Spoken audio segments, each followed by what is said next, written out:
for our students, promoting internships for those, especially as they are about to graduate. We're working with outside stakeholders to make sure that this happens. So we don't have students that are fishes on support. Working with the AXI and BCIT to ensure proper support in their research and their assignments as well as their clubs.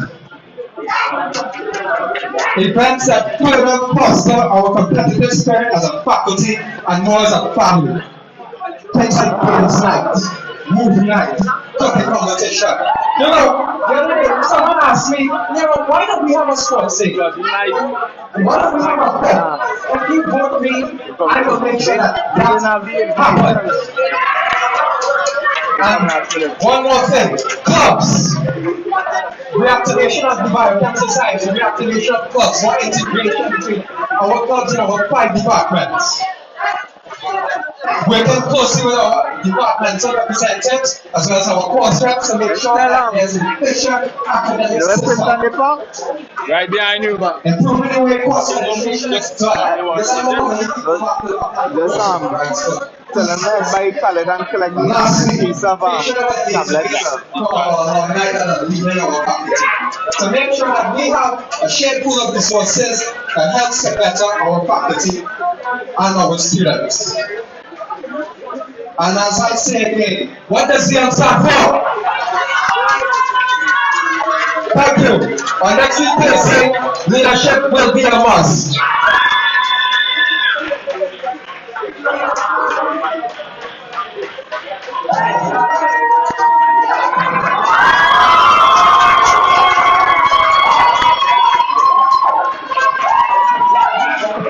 Hi, good afternoon everyone. So my name is Josiah Tanya, and I'm going up for the position of Science and Technology Faculty Representative, right? I'm a man, I have a heart for people. And I genuinely desire to see my people do better and be better as a community. I desire community engagement. I desire oneness. I desire people to understand and to know each other. Not just to be a man, hey, he go in that department, hey, he in that department, but we do in that course. No, I want you to be like, hey, that might know. I know him, I grew up with this man, and he wants to study 2 different company courses at the same time. So, we, as a faculty rep, well, as a faculty, are already created this goal to create an environment that cultivates that same level of interaction and engagement for each other. And then we want to be able to represent and kind of let people know that we is FSC because we're the best faculty in this whole university, right? Right.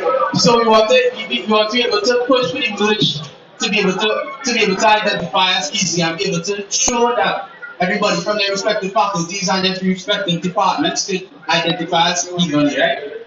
And really actually what it is we really desire is to have better communication. So one of the main issues that have been plaguing us as a faculty is the lack of communication between students and lecturers with regards to grades. And we understand that that's a serious situation that can affect somebody's mental state of mind. Because your academics are not only based on your capability to do something, but also the outside aspects that people do really consider.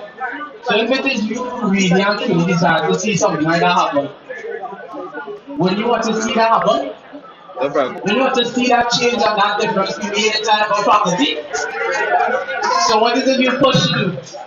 You push to have these communications done with regards to the departments, the lecturers, and the academic board to bring these issues to them and show them that we care about you, that we care about your problems, that we care about the concerns that you have as well.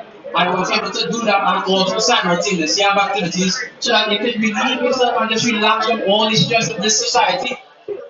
So we really actually just want to show you guys that we can create that bond and create that community while simultaneously being able to affect and change the state of the faculty, right?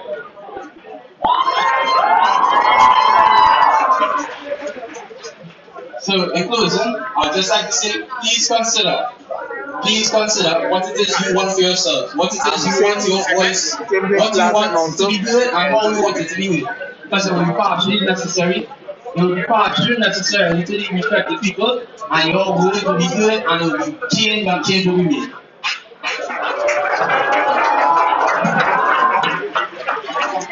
Okay, give both the candidates a round of applause. At this time, we are going to have our question and answer segment. So 2 minutes, please say who your question is directed towards, and then we go from there. Let me see if I yeah, well, this was his. Excellent presentation, both candidates. My first question to both candidates. Postgrad and N1 students tend to be the least represented by the student council. What is the plans to increase that representation and let their voices be heard? No problem. Thank you for that good question, Mr. Matura. Our N1 and our postgrad community makes up a good proportion of FSC. I believe that under my council, I will re-establish postgrad representative positions, as well as I will work with the University Association of Postgrad Students to make sure that both the needs of our N1 and postgrad students are met. Thank you very much. Well, I mean, it will be the same thing. It will be the same thing, but really actually you want people to speak to the postgrad individuals and also the N1 students and get to know what are the issues that they are having as individuals and be able to focus on growing with technology. Because let's say go to the admissions and let's say go to the people that see about them. If you just know the problems that these students are having, then you will be able to make that change.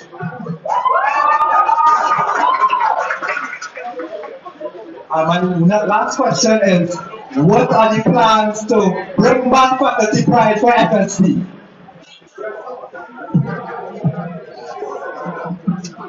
Thank you for that question.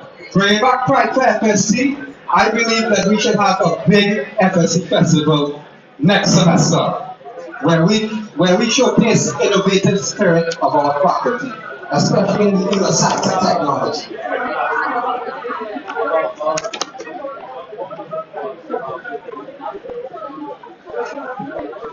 Just to be able to encourage the folks to be able to represent and show that what it is the faculty is about and what it is each department is about. Because each club has a faculty, each club has represented department and it goes to show what it is possible.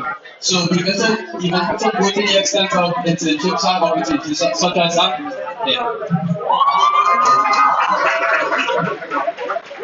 Okay, welcome to President and for both of our candidates to the faculty of Science and Technology. Alright, so at this time, we want to welcome a faculty that has a very special place in my heart because my BNC is in that subject. Well, so sorry, where you at?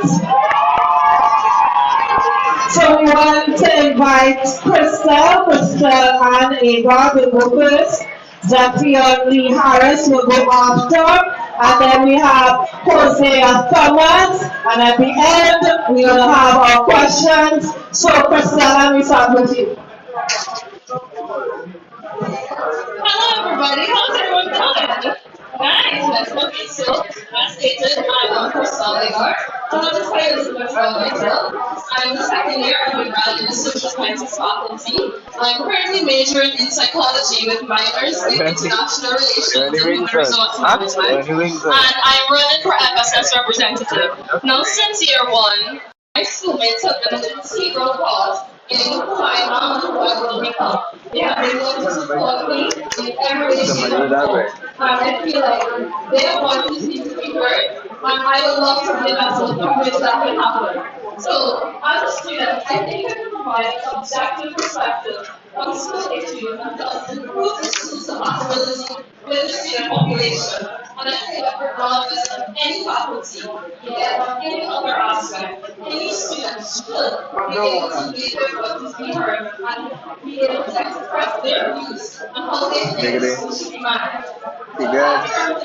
On the council, I will aim to ensure that the student population is informed of the council's choices and the council's decisions that help all the students. I know there's always been complaints of we have issues, we take it to admin, and nobody does anything. There's no update on issues. I want to make a change in that. Student safety is a top priority. A focus will be placed on campus security and work with the relevant authorities to ensure that this space is Yeah, I was whenever I get me out, thank you very much. Honey mustard? What type of wings is this? We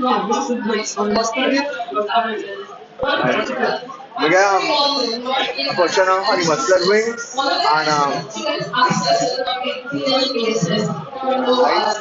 and we get one portion of honey mustard wings. Yeah.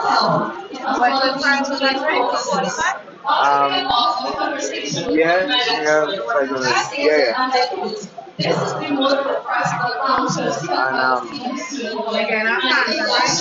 sorry? Okay, 21, that's fine. Fanta or water? I want to see how that listen.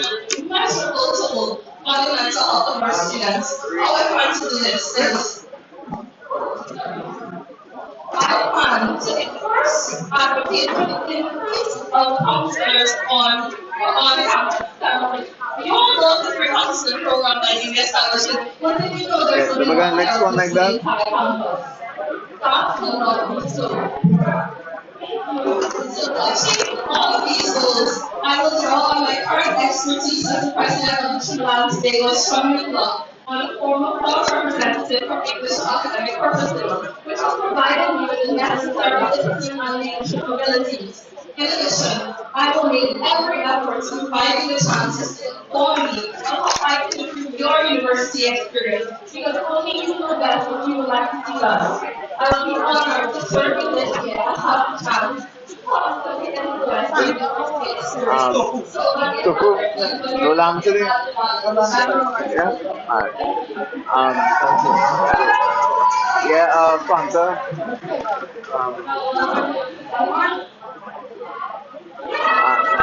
We get lamb on one side.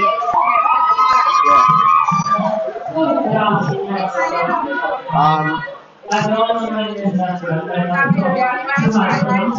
Biryani. Yeah.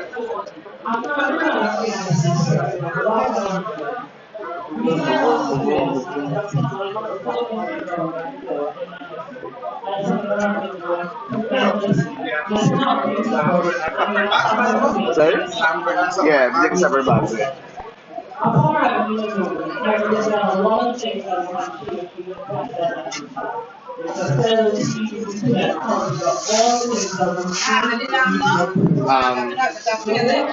Sorry? Yeah, that'd be great.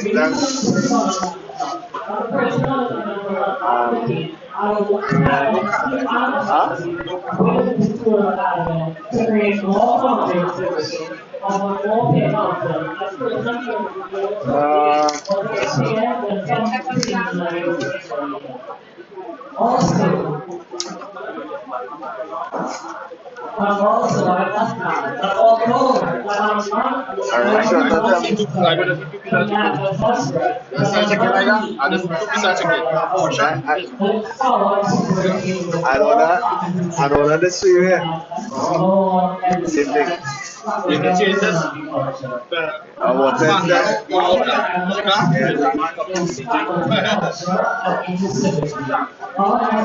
Come on.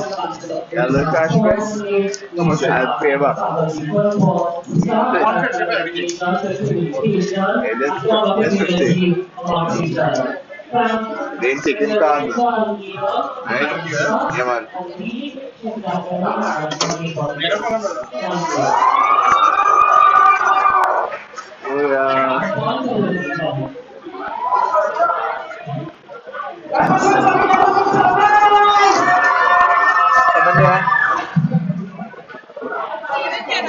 I am Joshua Thomas, and I decided to run faculty representative so that there can be effective change within the student experience at the University of the West Indies.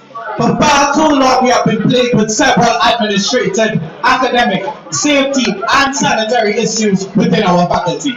I plan to address all of these. My hope and my goal is to address most of these before my tenure comes to an end. However, I am aware that change does not happen overnight. So I plan to at least get the returning so to bring about much greater change in the future. If I am put to the office, I plan to have conversations with these students and assist other students with academic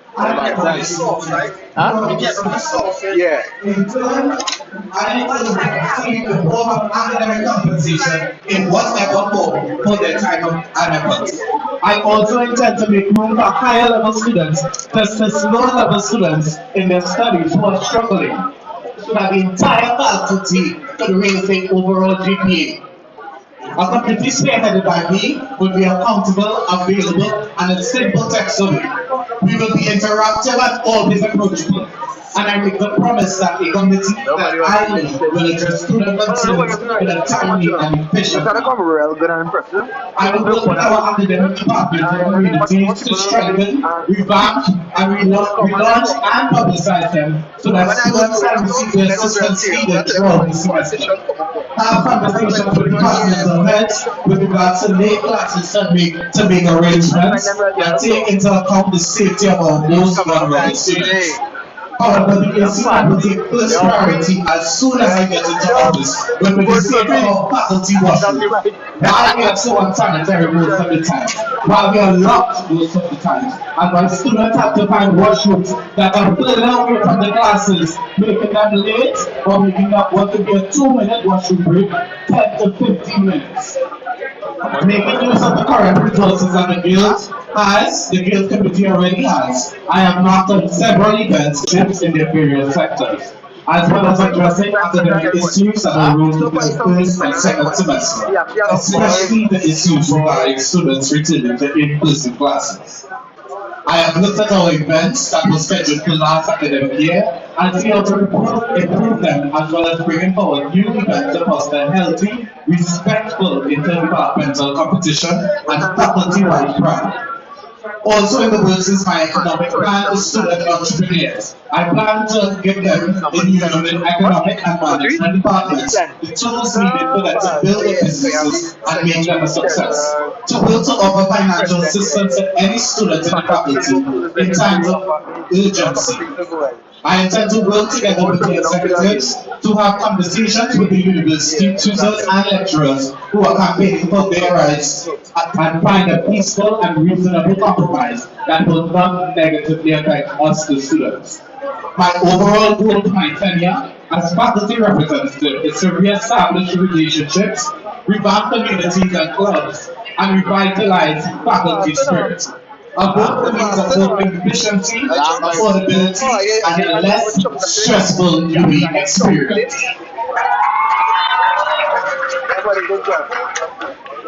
Okay, that's a comment. Some of the problems you all mentioned have been around a while. Since I was in office, we have had the same problems with suicide. So I'm going to do better. Let's have the question and answer segment at this time. Remember, it's 2 minutes. You want to kiss it, keep it short and sweet. And we have 3 candidates, so please state who your question is directed towards. Yes, ma'am. Come on down. Check into your questions and your trade off right here. Bring the people in. Answer my question. Let me know to Steve listening. They wanted to introduce more faculty pride. So what are the interdepartmental initiatives you all have planned? Was that Fiam and who there? Anybody, okay? So three of you take that question. Yes, sir, keep it short and sweet. So one of the main events I plan to have is regular faculty cookouts and faculty competitions. Maybe to encourage interdepartmental competition so that you can see overall build relationships between faculty, between departments, so that we can allow for better communication throughout the faculty. My goal or my idea would be to do football, regular department football, because everyone should be able to play football, and as well as the faculty deans, because there are a lot of faculty people within the athletics department that become people of various grades of sport, and we will be able to be a very successful event in that. Okay, everyone, Is your food ready? is Is your food ready? I think I'll just interact with a lot of them, and it blows my mind You get that I'm your food a right? part of this. Listen, So I would nothing right love there. to talk about games night, it's sports day, anything to bring out our creativity and to build faculty pride. Thank you. Okay, I will take one more question. Yes, sir. Hi, good afternoon, everyone. This is Joel Pillet, DPR with the Association of Debating and Public Speaking. My question is for Hosea. I believe in your presentation you said something about a study buddy program, but also there you said there would be academic compensation, if I did you right. So if you could just elaborate on that.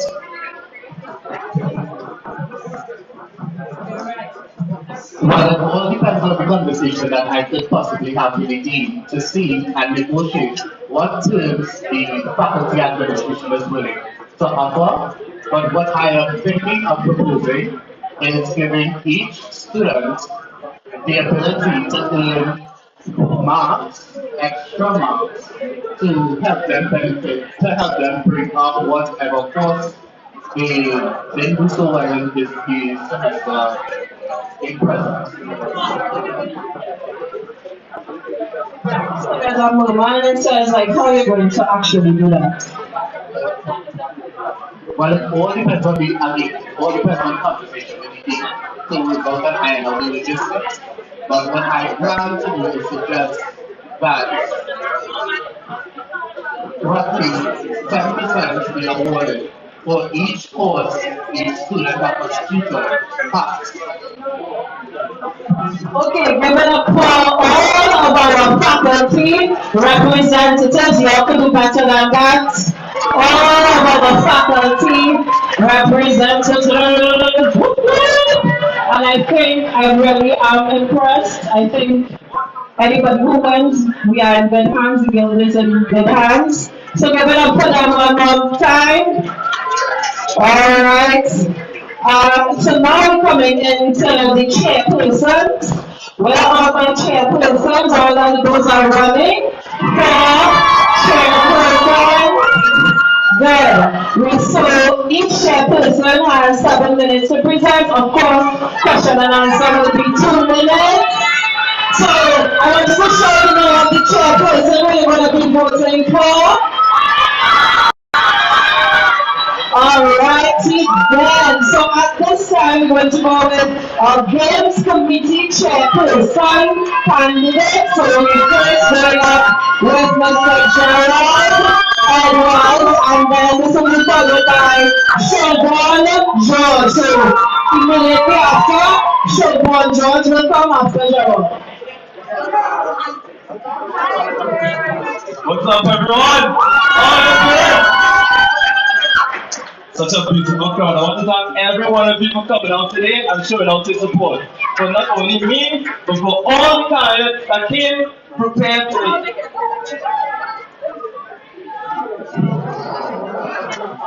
Good evening. I will be discussing a pressing social issue in our campus. And unfortunately, it is not the difficulty for our part.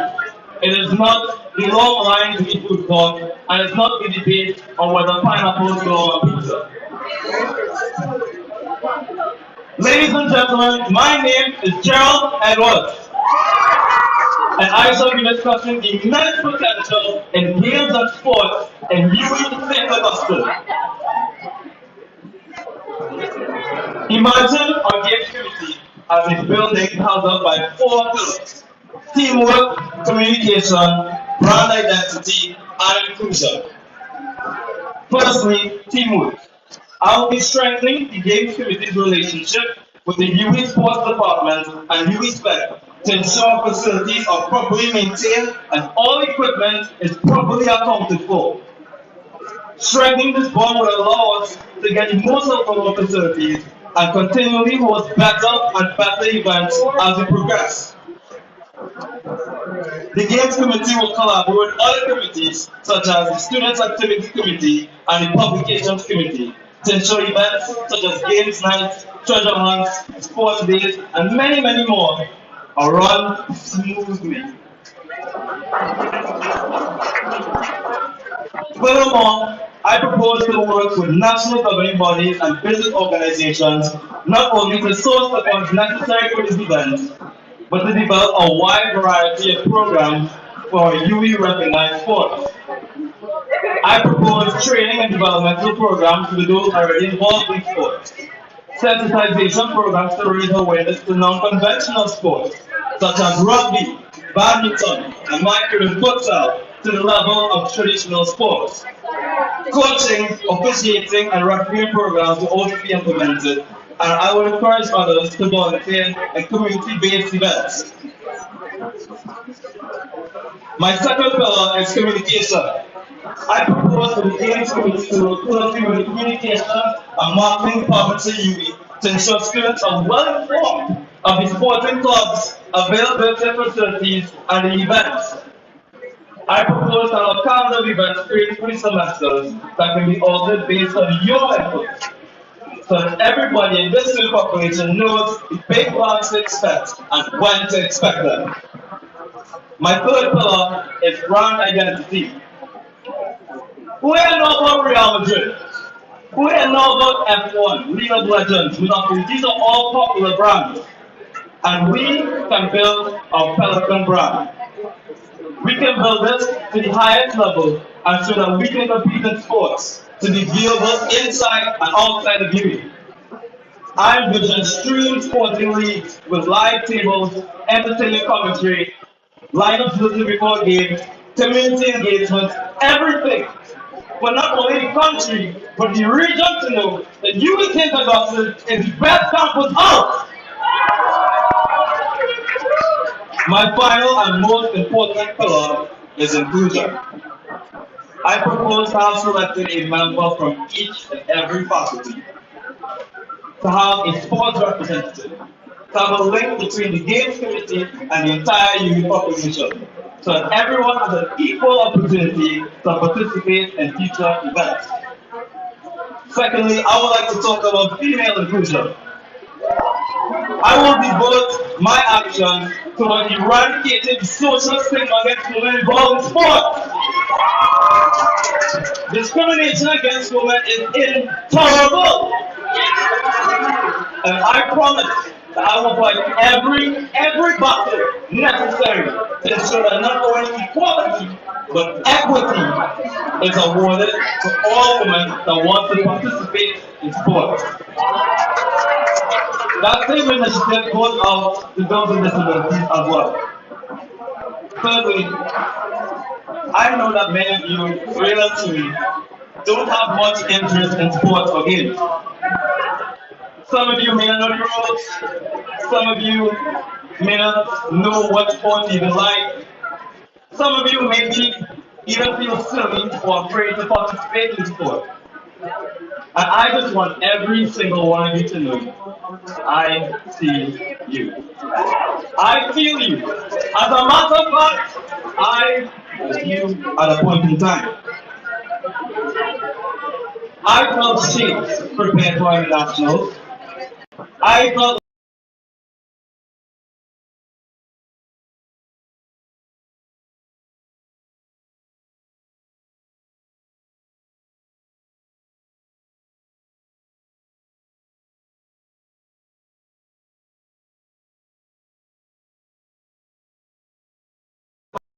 all of you to feel included in sports and games in UE.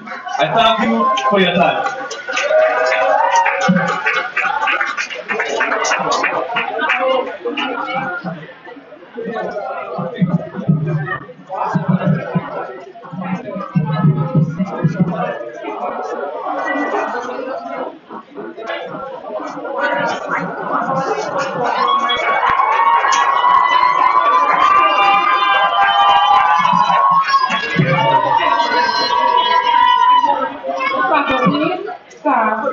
honorable members, candidates, and students, a pleasant afternoon to you. Today I stand before you as Siobhan Mary George, a second-year management studies student currently running for the position of the Games Committee chairperson.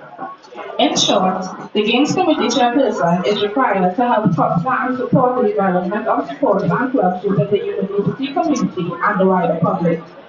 If guaranteed the opportunity to be your Games Committee chairperson, I will execute my task through five main means. One, to increase sporting and gaming activities. It is my intention to revive inter-faculty sports so that students from all faculties will have the opportunity to engage in friendly competition. I would like to facilitate the beginning of an official annual fall sports day to boost fall culture as well as an annual track, hockey, volleyball, and basketball competition. These tournaments are needed, and I will be honored if you allow me to efficiently deliver them to you so that all our whole residents and sports persons are not pressured having to plan and promote their own sporting events. In addition to that, I would like to utilize the mascot more to encourage pride and pride as students of the University of the West Indies St. Augustine campus. Recognizing that no man is an island, I will have to work with alongside other committee members. I especially look forward to collaborating with the student activity chairperson towards the development of a gaming section in fact where online FIFA tournaments can be played. Other small activities such as weightlifting competitions, hide and seek, red light, green light, catch and rescue, etc., can be conducted monthly in fact on the idea of playing together. This initiative will serve as a motivated stressor where students will temporarily escape their academic responsibilities. Number two, the increased sporting and gaming activities will serve as fundraisers to assist the girls with maintenance of the field, court, and also in procuring new sporting uniforms and equipment such as balls, tennis rackets, bunker etc. for students. Three, it was very inspiring witnessing the execution of the 2023 Style Sports Day. On this day, it was commendable to see that Style had transportation, first aid personnel, and security room in their sporting events. This made me recognize that all sporting events need these three necessities for if transportation is provided, more students will be inclined to attend sporting events.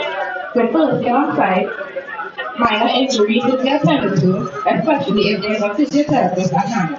And finally, increased security at sporting events will minimize the risk of campus strikes and sporting conflicts. Number four, a committee has responsibility and will ensure that there is a creation of female political properties across the campus, or at least ensure that there is more inclusion of women, members of the LGBTQ community, and disabled students on the current team to reflect and aid on equality across the board. Guys, I am 20 years of age and still cannot swim. By a show of hands, how many of you are like me and cannot swim? Cannot swim. So you will have a swimming pool, and as a games committee chairperson, I will ensure that the students have continuous access to food and swimming lessons are resumed for staff and students. With that done, you and I will now be able to dive in that said pool so when we visit our beautiful sister islands, we will not drown. These are just a scratch on the surface of what Sugar George can offer you. We all know that the benefits of participating in sports, which can positively affect us physically and mentally in the long run. We are here not only to graduate as academics, but to become holistic individuals. The ultimate aim is to cross the finish line. So let's do that with a story to tell. Vote Sugar George, because a vote for God is a vote for value. Thank you.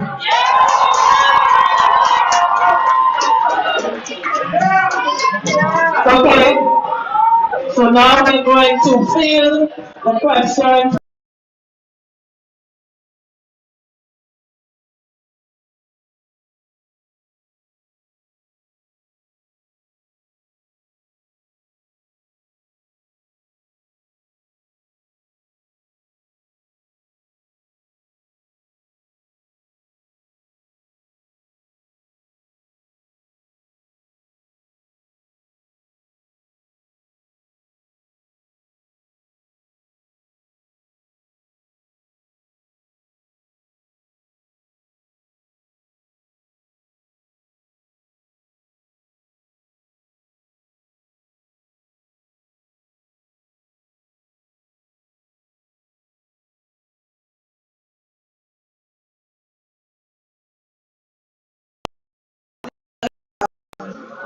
past, so I did research in postgraduate students to find out what really was like before, to find out how it was, because I know that they were into faculty sports. Huh? Yeah, that's why I know that they were into faculty sports, that WP competition was something I was started before, and about the health and pride. Thank you.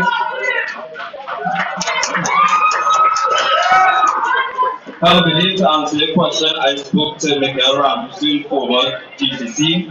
I spoke to former field president. I spoke to faculty representatives, and they proposed that I have them select members from their faculties to be the link between us and the general public.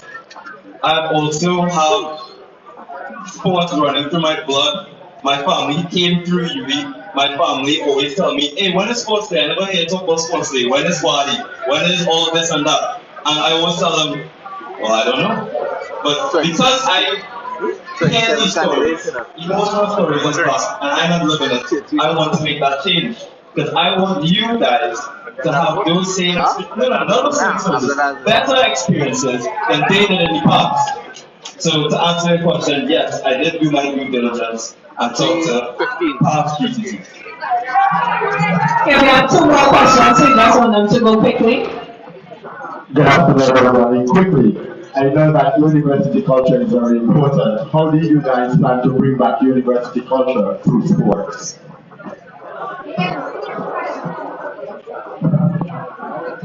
I said before, the interfaculty sports day, that would be really that really culture can be brought back.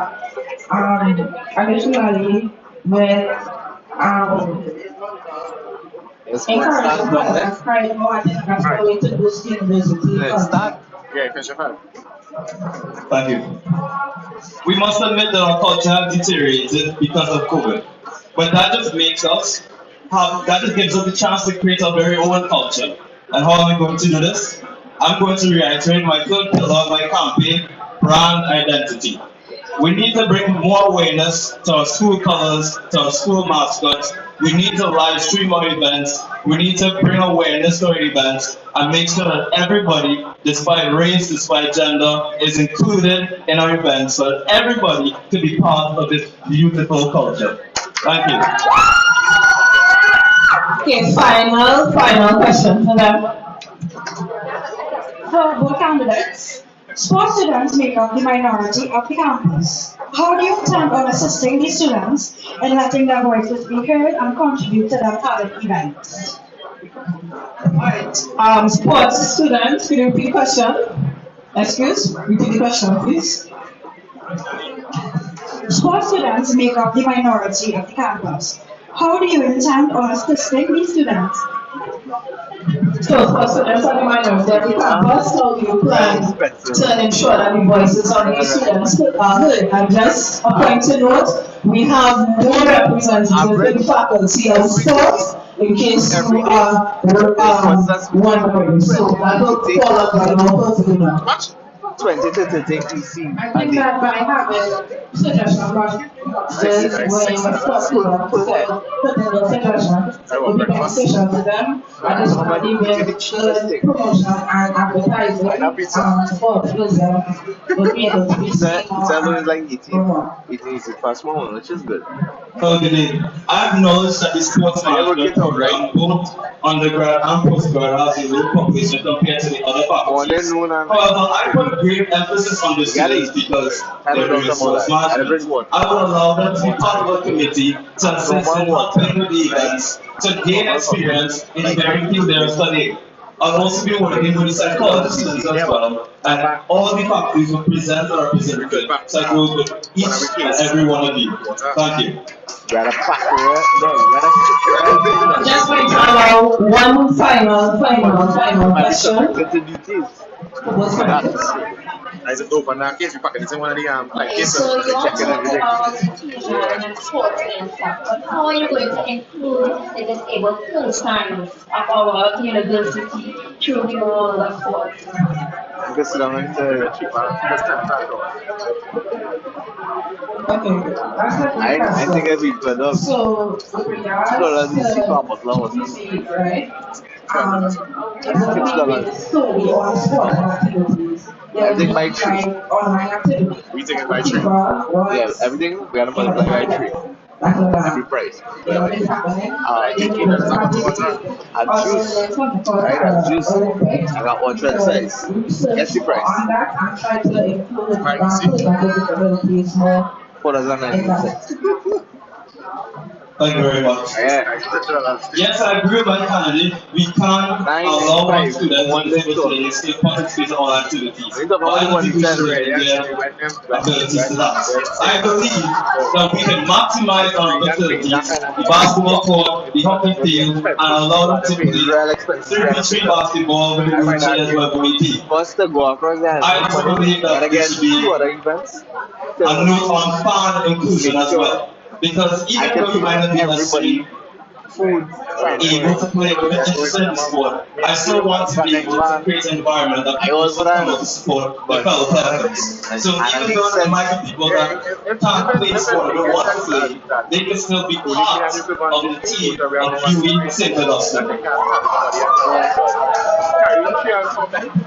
give it up one more time for the game's technically chairperson candidate, and just for correction, so if you were wondering about the faculty of sports, our representative will be appointed for the faculty. The GCTs represent the sports campus-wide, and it's a committee. So if you want to be a part of it, whoever wins, you can't just come forward and get involved. So at this time, we will have our candidates for the position of international affairs.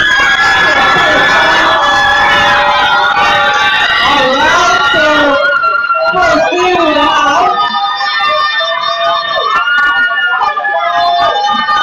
so first we will have Petrus Edward Jr. and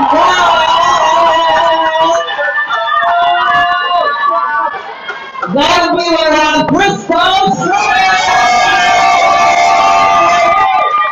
Alright, Petrus and then Crystal, then we have questions after, okay?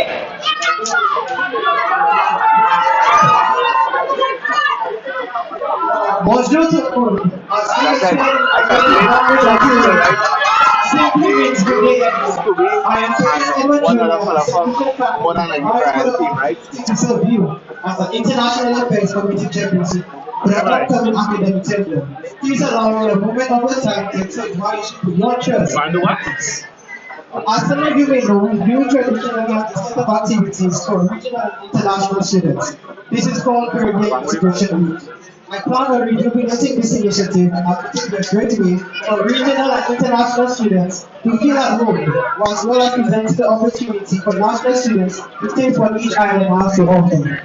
A breakdown of the activity to include taste of viewing, which will consist of the various islands presenting a food and drink of the island, which will be shown, which in essence will display the national pride. This will be followed by culture night and educational day, game night, sports day, and last but not least, Pump Your Flag. Moving on to my second initiative, I would like to increase the number of grants available to regional students by seeking sponsors. If you skim through the faculty booklet, you will notice that majority of the grants and scholarships are available for primarily national students. We some specify in the secondary school for it to be deemed eligible. Apart from the regional endowment fund, there are other main avenues to tap into. However, I will look to change this so long as you put your trust in me to be your IACC. With my third motion, I plan on prioritizing the island associations by being a shoulder to lean on to those who feel homesick and extending the line of financial support to the various associations. Further, I intend on ensuring the island associations are registered as clubs to allow them to collect subs from their members, as this is against the school's policy to collect subs for associations and not clubs. This will alleviate pressure and put them in a better financial position. Finally, I will work towards introducing new island associations. As some of you may know, the Lower Island Student Association of Trinidad and Tobago, also known as LISA, has been dissolved. Ensuring that each member state of this association will be a top priority as every island matters deserves to be recognized. An example of this would be the St. Kitts and Nevis State Association of Trinidad and Tobago, soon to be known as KITSAT. And last but not least, my fellow Trinities, I intend to bring it back the Trinidad and Tobago Student Association. With these initiatives in mind, I intend on creating a better university experience for everyone. I thank you. And remember, it is only upward with everyone.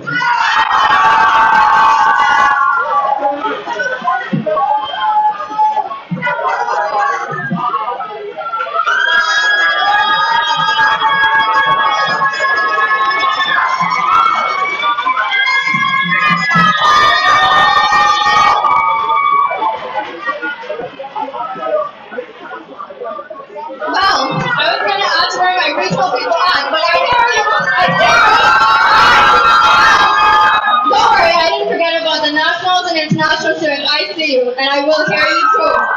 Right. So I know how you're feeling, very enthusiastic. Well, after the forum, I'll navigate my overwhelming emotions. But right now, my priority as your International Affairs Committee Chairperson, as I stand before you, is to invigorate our minds, our spirits, for continued welfare and reorienting inclusivity through sustainable networking.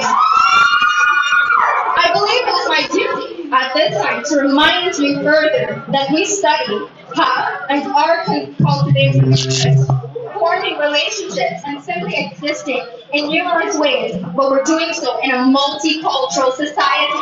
You're doing that in a melting pot.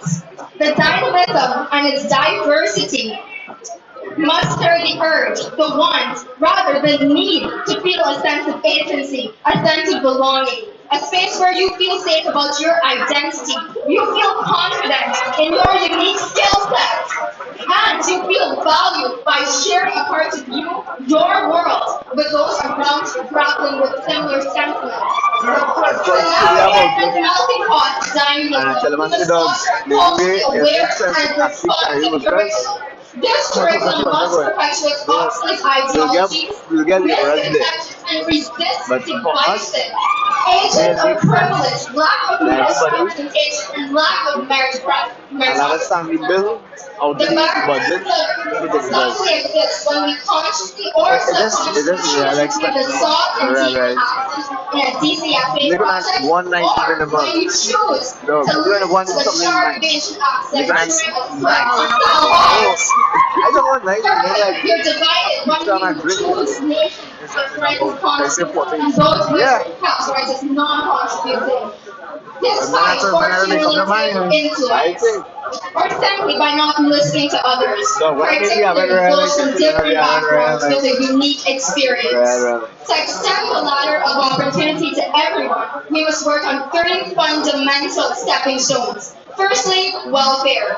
We must ensure that our members, all students, national, regional, international, all of them, are safe and healthy. How do you do this? You ensure they have mechanisms at their disposal to utilize. You liaise with youth groups to ensure interests are not underrepresented, because those things can place a mental toll on people.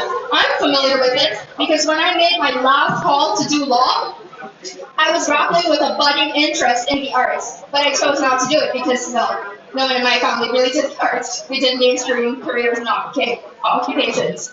Anyway, we'll also ensure that the annual symposiums regard relevant issues which hold the students at the heart of it. We'll engage students and campus security and the health services unit to create more personal relations so that procedural requirements do not daunt initiative. They do not daunt your effort for trying. Secondly, when we talk about inclusion, we're ensuring that associations coexist by coordinating and facilitating events and activities that bridge the cultural gap. How do we do this?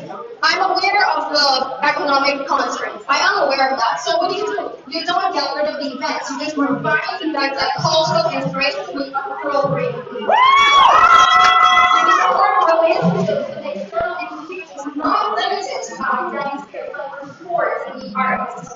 Thirdly, networking. We need to ensure that our members are able to adjust with the conception of a working world. That too, in the pace of global revolution.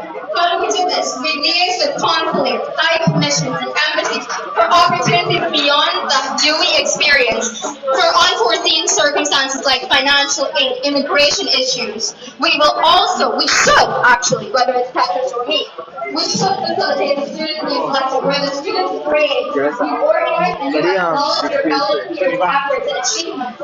Awareness is critical in this navigation process.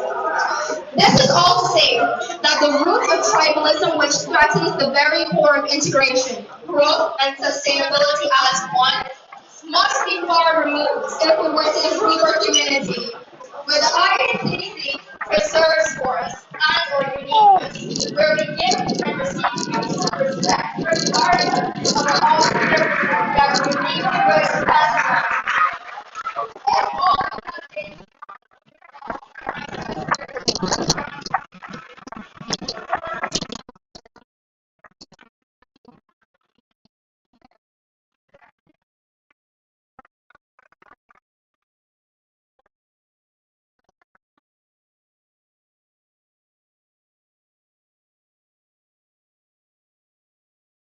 only human, I cannot change water to wine in a split second or at all.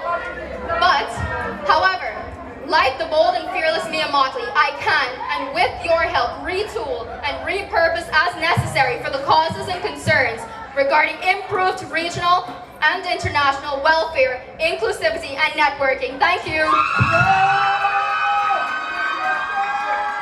Okay.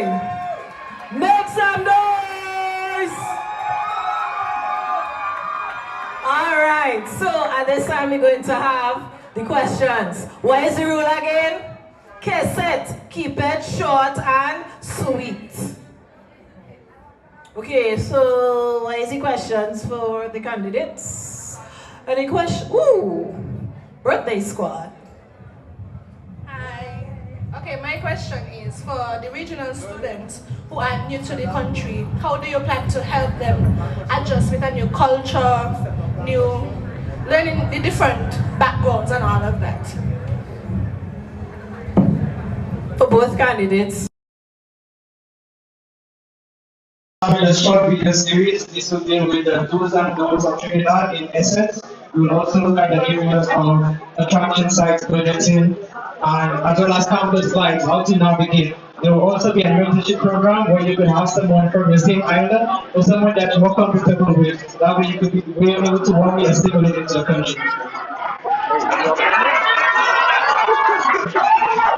That's right. Right. So to answer your question, I am aware of how difficult it is to navigate something when you come to a new country. I was there, and it's quite frankly, I'm still there. But the thing that has helped someone like me is not to operate in isolation. You need to look towards your environment that you're in. You need to make sure that you see your people and recognize them from day one. Because not only do they help you to navigate the most obvious things, like new places, new people, accents, like other cultural barriers, but you also look to institutions like your embassies, your consulates, your high commissions. Those people will provide you with the extended resources that you need to assimilate here. And another thing which you should also look forward to is your peer buddy systems. I already said look for your people, know your people from day one, but trust me, if you implement a peer buddy system where you have a group of persons who can hold each other accountable from each island association, that is going to take you a far way. Those are the people that you're going to look back for sharing experiences navigating this process. So I would say look forward to networking with your people. Know your people, keep them close, and look out for them. Okay, one more question. No more questions? Okay. Quickly. Okay, question. Now, normally when you're coming to a new environment, so for example, when I was coming to Trinidad from St. Kitts, I was completely lost. Or sometimes you don't even know who is here from your country. What initiatives can you guys do to create a welcoming spirit from the airport to the University of the West Indies? Have we need phone, man? As you all know, well, most regional students may not be aware of this, but there is a shelter service that's available for people that's incoming into the island. So make sure people are aware that you can get picked up from the airport, as well as provide a registry of the members, the current members and past members of the island associations with their contact information. That way you could reach out to the current students that are here.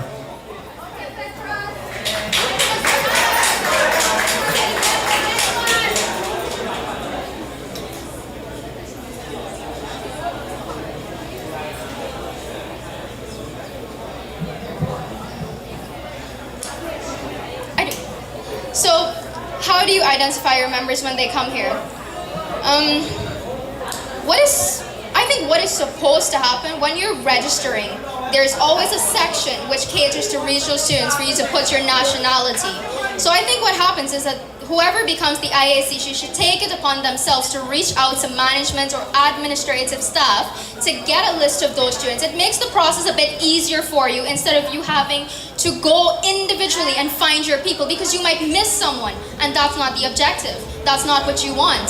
So you need to look towards the most resourceful method of doing that. And I think that is going from your management system and committee to another administrative committee or association which has that information and can get that done as efficiently as possible, because that's what we're looking for.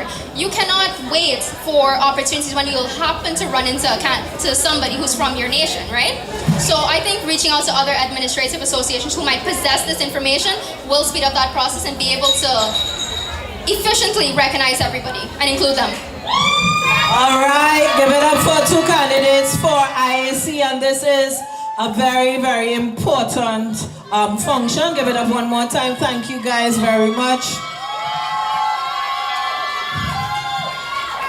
All right, and you know, as they were speaking, we used to have campus check-in. I remember when I was guild president, we used to actually have pickups for our international students. So whoever wins, you know, those are some of the things that you can reinvigorate on the campus. I just want to remind the candidates, one former president to you all, to ensure that when you come up here and you make all these lovely, lusty promises, please keep your words, because the students are listening.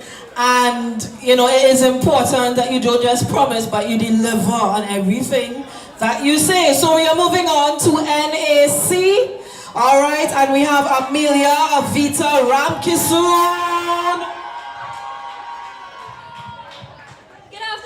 Good afternoon, everyone. My name is Amelia Ramkisoon, and it is with great pleasure that I contest for the position of NAC. Now, I would like to let you know a little bit about myself. I'm 20, I am from the Faculty of Social Sciences, and I'm studying tourism. Now, everybody thinks tourism is a very out-of-the-box topic to study, and I am here with some out-of-the-box ideas for the NAC in this upcoming tenure. Now, to tell you a little bit about myself, I have an affinity for giving back, for helping the community that has welcomed me into their open arms. And as I was growing up, and as a former SJC student, I am an all-rounded young woman who would love to implement my ideas for the upcoming tenure. Now, you all must have seen me walking around asking questions about what y'all know about the guild, what y'all know about the NAC, and not to my surprise, because I was there too, none of y'all really know what the NAC does, right? Who here knows what the NAC does? Y'all know what NAC stands for?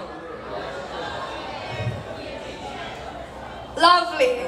Well, the NAC is actually responsible for playing a vital role in promoting the appreciation of festivals and celebrations happening in Trinidad, right? It fosters the recognition of these important events and presents them to the student body in a creative way. Furthermore, it provides a sense of belonging as events are planned with you all at the forefront, letting you all actually put in your ideas for any event that is planned. In addition to this, I believe in being all-rounded in pursuing your academics. And as such, the NAC strives to embody this by creating events which engage students outside of the lecture environment to allow for relaxation and plain old fun while on campus. Now, let me be real. How many of y'all thought this is how your university experience would be going, coming back from online and onto face-to-face? This is not how I thought my university experience would be going. I thought there would be much more excitement. And seeing that problem, I am going to bring these solutions to that. Firstly, I would like to bring fresh, new perspectives to any event that we have. One of them, and I feel like all of you would be excited, is who remember the Bacchanal for FSS? Treasure hunt and scavenger hunt with the strings? Well, I am going to bring a brand new event for the Easter vacation. I think y'all could guess. We're gonna do an Easter egg hunt, and it's not just gonna be FSS, it's going to be each faculty vying for that crown in the Easter egg hunt. Because let me be real, it should have no age limit for what kids or adults could be doing. We all going to participate in these events. Now, also, I feel like I haven't seen anything for the Christmas season, and I is a girl who like my parang. So we're gonna be bringing on parang bands to sing for y'all and bringing that Christmas spirit. With these initiatives in mind, I will continue to be wonderful. I will continue the wonderful and impactful events that have been happening so far, such as Guildfest Cultural Night, as well as Food for Thought for all halls and on campus. I will also be wanting to partner with my fellow SACC and IACC to work with them to ensure that these initiatives happen efficiently and effectively. Now, with the best team in place, I would also like to ensure that all of our events are organized properly so that they go off with no hitches, no hindrances. My committee will be able to say we had a successful event. And while we know some things may come up, we are going to rise above them. And we will work to make sure that the student body ensures that they have the best time in our events, and they could say, hey, you see that NAC committee? They do real good. Now, as previously mentioned, I intend to enlist other committees such as the SAC, IS and ISC in order to transcend the borders of national affairs and also enlighten regional students in the wider community of the different events held in Trinidad. This would create the opportunity to showcase our host nation and make it so that they can say the Trinidad campus is the best, because we really and truly are. We just need to hype it up somewhere. Now, I would also like to take into consideration all the off-campus students from Hugh Wooding School of Education to MedSci and Mount Hope to ensure that they also have a voice and all of their issues and concerns are heard here on main campus. And this will include opening communication channels through face-to-face, online, and informal forums where they could voice their opinions and have their voices heard.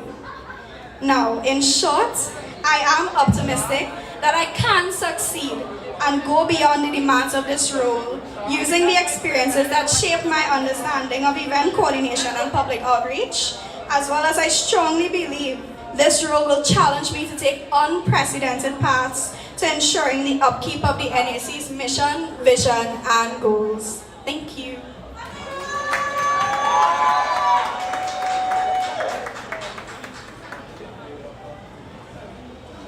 Okay, question time, Papa Yoy. We now saying it might have no questions for but okay. So, as mentioned, you will be in charge of running a committee. What are your plans for leading a successful committee in your tenure? As a member of a subcommittee right now, shout out the FSS committee, I have had first-hand experience on how a committee works. and how we have to do things that build teamwork and stuff. So I would like to have workshops for my committee members to empower them and promote camaraderie with all of us so that we'll be able to work, and when they come out of our tenure, they could be able to say that, hey, working on that committee, I would recommend it to anybody. Okay, any more questions for her? Sir, you coming with a question? Oh, okay, debate.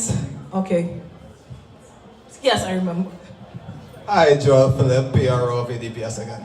So, you were a bit general to me about your initiatives to make of the national part of National Affairs Chairperson. So how are you going to make these specific initiatives to make Trinidad's events more specific than just campus life?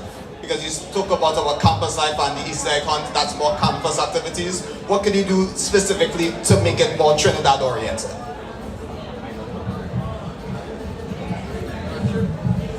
That's a great question, thank you. Now, staying within the confines of things such as funding and being able to actually put on these things, I would really like to have pop-up booths and small events in SAC or on campus where these events could be showcased, and being able to put them on and give information to those who don't really know much about it, because not many people know much about a few different events that Trinidad has. I would like to have pop-up booths where everybody gets to come and ask their questions, learn something about the culture, and really engage what it means to be Trini to the bone.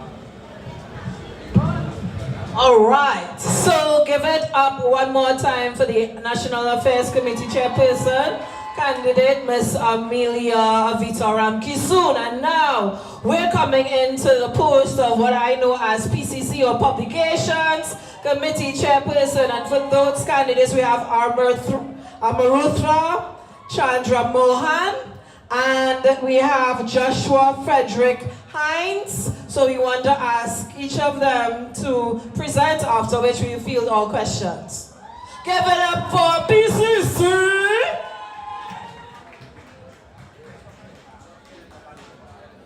Hello everyone, my name is Amrita Mohan. I'm a second-year student studying accounting from St. Lucia. I'm vying for the position of Publications Committee Chairperson. For those of you who may not be aware of what the PCC is responsible for, they are responsible for producing and publishing information that the Guild requires in the form of articles, newsletters, and such, disseminating it to the student population. One of my goals, if elected, is to share the information that we receive in a better way to ensure that the students get access to all the important events happening around the school, and to circulate it in a timely and concise manner so you guys have enough time for preparations for all the events and whatsoever. Many of us don't know about a lot of events that's happening in the school sometimes. And to resolve this, I wanted to implement a newsletter reporting about any events that may have recently occurred or upcoming events around the campus. And also utilizing this newspaper to give prominence to student recognition and highlighting any achievements and accomplishments that have been made by you guys. And it does not just limit to academic, incorporating different types of achievements and accomplishments as well. And this is just to motivate individuals a little bit more and to encourage students to participate in campus life, especially as we're back offline now. The link of the newspaper will be provided in the bio of the Instagram page. And if you guys didn't know, the Publications Committee do have an Instagram page. If you guys follow, if I'm elected, you guys can look out for rebranding and new information as well. And it will be provided in the bio. And For those interested in short and straight to the point information, can look for posts and highlights of condensed information from the newspaper. And for those of you who like reading a little more, can click on the link to read more in depth about it. Now, it feels like I'm just stating information, but you may ask, like, what experience do I have to go with all of this? I have prior experience in my past college where I did my A-levels, the Arthur Lewis Community College. I was the president of Media Club, so I know how to create and distribute information, media-related information to the students of a campus. And it was different forms of media. That was more visual, like photography, video, and this is more paper-based, but it's all the same concept nonetheless. And in Media Club, there were circumstances where I had to shoot and edit and handle multiple different events at the same time. So I'm familiar with handling and taking care of multiple things. And above all, my main goal for this position is thinking in a student's perspective, which I am, and what I expect from this position and aiming it to bring it to you guys. And of course, if elected, I will be taking suggestions from the student body, and so I know what exactly that you guys want, and in terms of information and sharing, and I'll be able to provide that for you. Just remember, information is key. Vote Amrita for PCC. Thank you.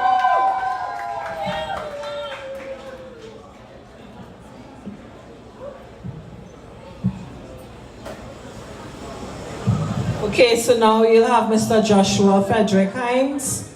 Joshua Frederick Hines. Joshua is here? Okay, so now we're going to just field questions to Amrutha.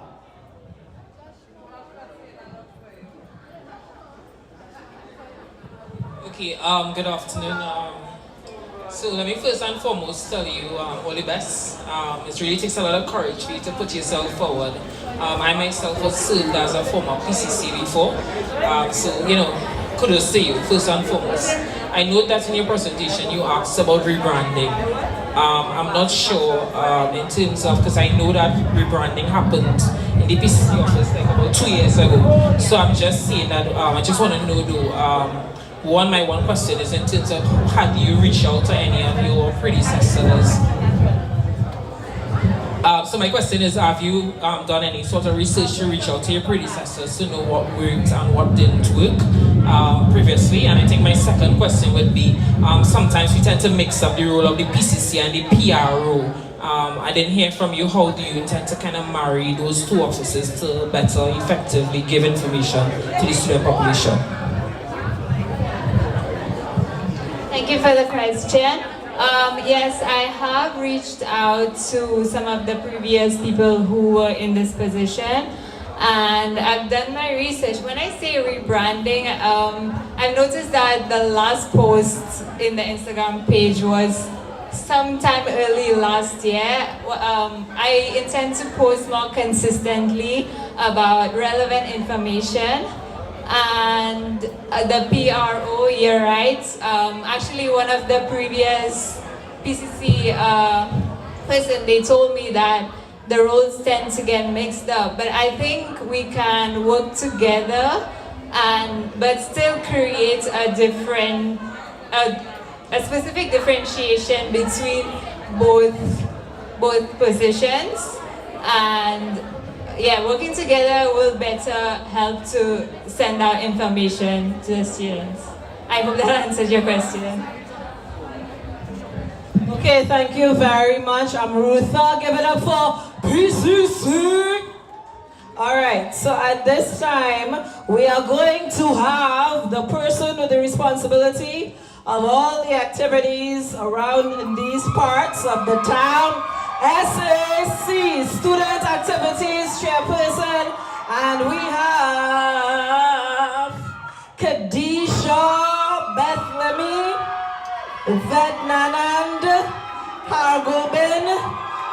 Goal Whoop. Okay, take a second and call the person who you're voting for SAC rep. Alrighty then. So we start with Kadisha.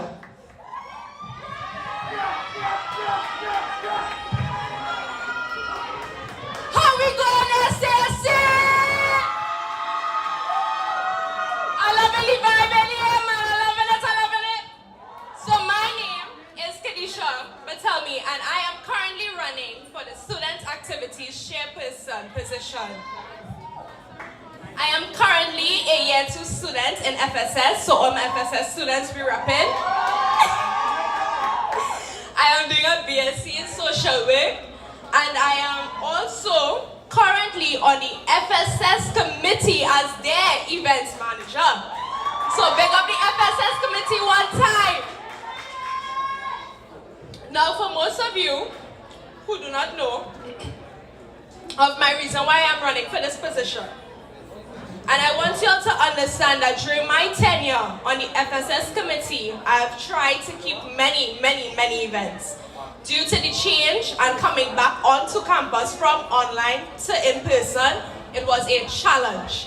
But now that I have gained the experience and the understanding and knowledge of how to run such great events, I decided to make sure that you, my fellow colleagues, enjoy yourself for your next year. First and foremost, student activity, I believe, is a crucial part of the college experience. It provides for students to socialize, learn new skills, and have fun. And I hope to work on this. Now I have a question. Now I as a student, and I struggling. How much all you out here struggling? All your mental health is dead by this time of the semester. Right, so we need the events for this. We need the events to be able to ease your mental health, have fun, relax yourself. I hope to do this by gaining funding and support for students' events. I recognize the importance of mental health and the wellness of our students of the University of St. Augustine. I will advocate for more resources and support for students struggling due to the academic pressure. Another initiative I would like to push is the conversation of bringing back campus culture. Now let me ask all of this. Who here does follow Cape Hill Instagram for UE? And who here does follow Mona UE Instagram? And I sure all you see how the activity is going. Exactly. Recently, when I was walking around SAC campaigning, someone asked me, but why UE St. Augustine so boring compared to all these other campuses? And I told them, I intend to make the change of that.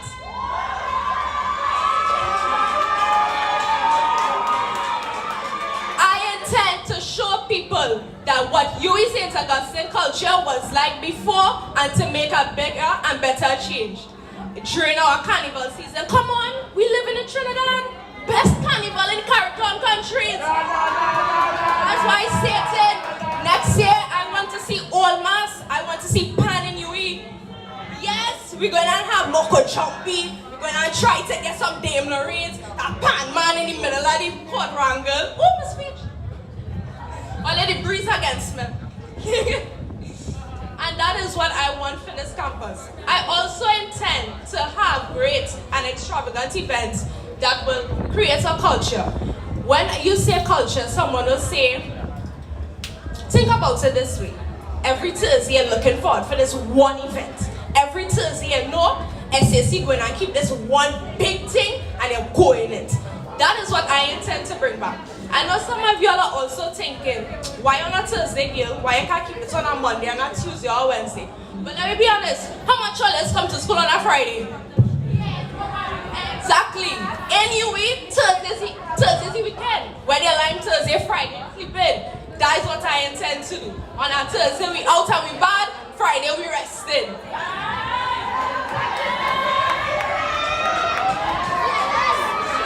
But this isn't only about the St. Augustine students or the Trinidadian and Tobagonian students. This is also about our region, our international students and also about our off-campus students. You understand? I intend to collaborate with the future IACC and the future NAC to throw brilliant and extravagant cultural events for everyone to feel inclusive. And let me give you an example. You know what I thinking about the other day? I never see a dragon festival in UWI. 10 does come every year, October. You ever see a dragon festival? Well, I intend to bring one to UWI.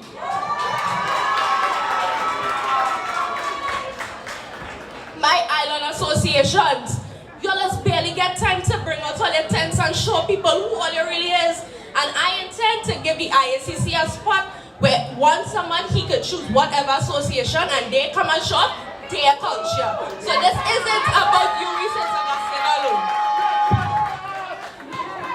In my time speaking to past students and past guild committee members, I have an understanding that one thing the Guild of Students was supposed to be was a working unit. But because of COVID, that changed. And I intend to change it right back into a family as we should be. This way, our campus and its activities can be great again. And there's no stopping that. My final initiative is about the facilities. Let me be honest. I got 2 table tennis rackets. I got 5 we want to play it, only have 2 and no ball. Where's that one? That had a fix. That's why I sit in. I also believe the bathrooms. How all are we going to fight off for the downstairs bathroom? We had to fix the upstairs bathroom too. It have at least 200 students in SAC every day. And all are we fighting to use the downstairs bathroom. That can't work. The upstairs bathroom had to work too.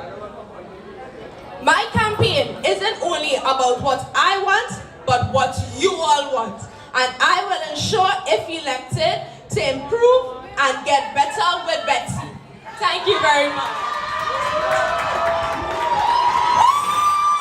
Better with! Better with! Better with! Better with!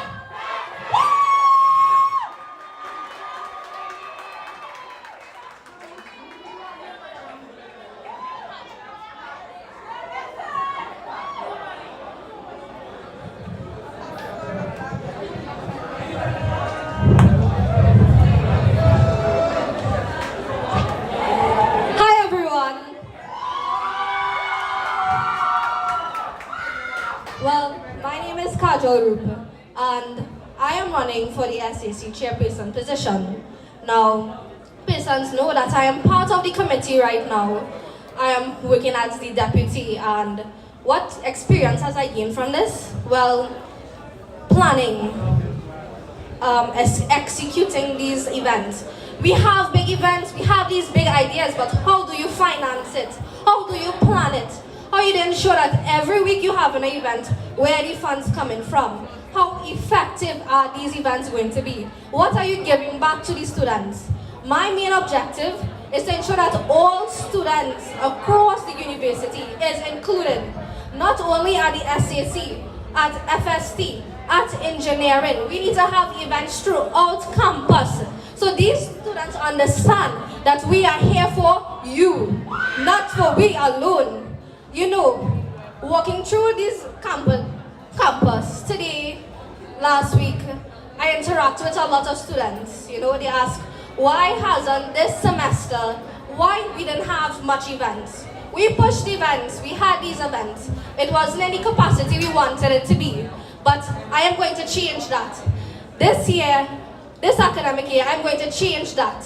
We are bringing back Carnival. Yes, all our candidates, they want Carnival. They want all fours events. Everyone wants what they want, and we know what you all want. We want the fours. We want the Carnival. We want mental health days.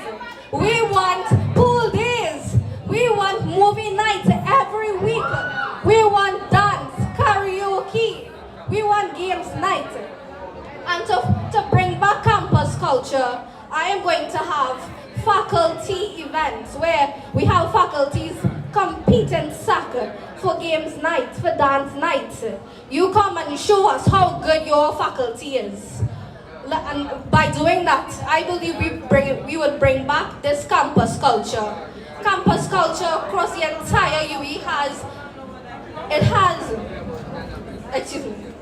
campus culture across the entire UE has went down since COVID, and I believe that the transition from COVID into physical was difficult, and every student felt that difficulty.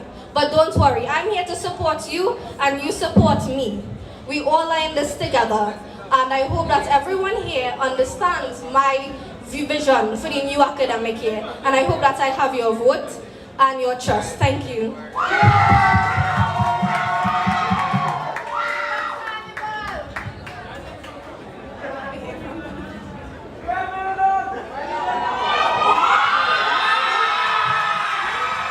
Good afternoon, Sintayaskan! How are you feeling this evening? My name is Veeranan Hargobind, but that's my full government name now. The name they put on my birth paper.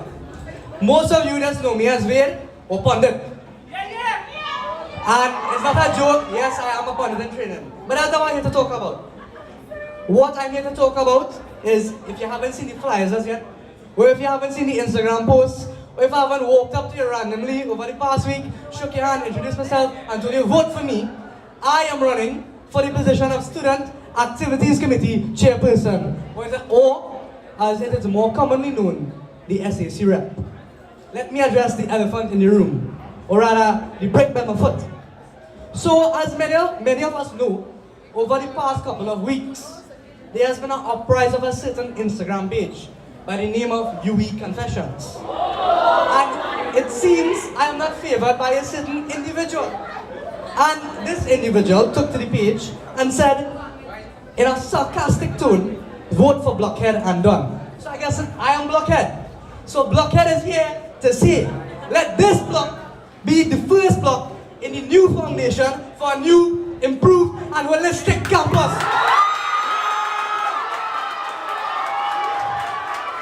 Over the past couple of days, you know the days where I approach everybody and their auntie and tell them, vote for me on April 13th, vote for Vade. A question that was constantly asked is, what do you plan to do differently? And over the course of the past couple of days, my answer comprised of a combination of a couple different things. So today, for the first time, I'm going to put all my ideas in a singular list. The position I'm running for is the Student Activities Chairperson. So let me tell you some of the activities I plan to have on this campus. Firstly, a 7-a-side football tournament. Secondly, a 7-a-side cricket tournament. Karaoke nights, game nights, and one I think will be a popular thing, a speed dating night. Now this one is for all the SAC people, and I'm a SAC person myself. And all fours tournament, and you sure you get that one because you know how Pandit love the fours. And quite frankly, the most important out of all, mix-ups. We all came to UE with the intention of getting a degree and education. The current students at this university are the future professionals of our society. While a degree is important and it is vital to go to class and have perfect attendance and hand up all your assignments on time, it is not always the thing that you came to UE for. Sometimes, not sometimes, all of the times, it's not always what you know, but who you know. So an important part of UE is networking, and we're better to network than an informal setting, like a mixer. You don't have to meet everybody in class, so vote for me, and you get a mixer ever so often, you know? Now, this one is for me. I love pipe water. I love to recycle. I like to walk around campus with this big metal bottle full of water from the fountains. But there's a slight issue. Sometimes you go to the fountain, you press the button, and you get an air, not water. Vote for it. Let me fix that. We all have been to SAC. Sometimes late at night, early in the morning, and you're hungry, you're thirsty, and none of the cafe is open. So you go to the vending machine, and one out of two things happens. Either it isn't working, or you take your hard-earned money, you put it in the machine, and you get nothing out of it. I am sure everybody knows somebody that put $5 into a vending machine, and they end up with their hand shaking, and the wallet $5 lighter. Vote for Vade, let me fix that. I walked around SAC. I asked the student population, what changes do you want in SAC? What would make your student experience better? there were a few repeated requests. 1, the chairs and sack need to be fixed. 2, they need a new table tennis board. And 3, they want new rackets for the new board and new old board. So vote for Wade. Let me fix that. The portfolio of the SAC rep calls for the representative to coordinate the social, cultural, and religious activities of the guild. My intention, when you elect me, is to create a closer bond with the guild and these clubs and organizations. With them working closer with the guild, we'll be able to execute all of their endeavors more efficiently, swiftly, and accident-free. Working more closely together will allow better interaction with the student body and these organizations. Events will be advertised more, and clubs will be able to reach out to a larger population, meaning that the current dormant clubs can easily become active again. Vote for Wade. Let me fix that. Next week, Thursday, 13th of April, log in online and vibe with Wade. Remember the 3 V's. Your voice, our vision. Vote for Wade.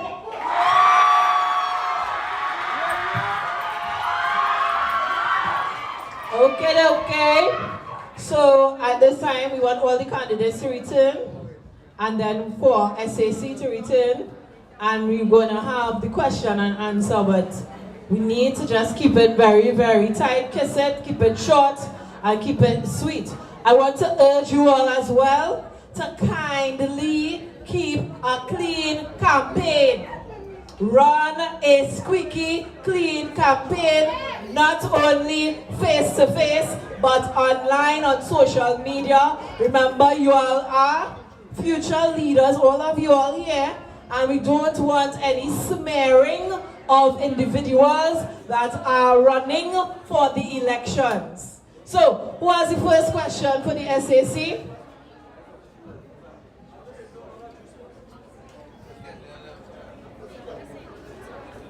This question is for Vedana. As a year 1 student and as well as not being on a subcommittee previously, are you aware of the background processes involved in putting out all these initiatives? Okay, so thank you for the question. So this question, I guess it has to do with my experience, right? Okay, so while I have not been on the guild before, I have run many clubs at the secondary school level while I was the president of multiple clubs simultaneously. While that may not be the same vast size of the UB campus guild, what I can say is I'm a people of the person. I'm a person of the people, my own. And I am here to listen to what the people have to say, and that's how I work forward. And I also have contacted members who were part of the guild previously, and they have offered their help to me if I am elected.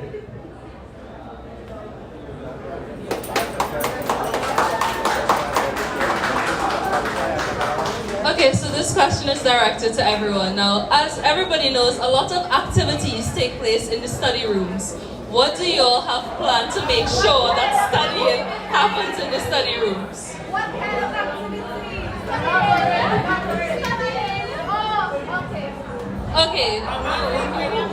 Okay, what plans do you have to ensure that the study rooms is a safe place for us to study?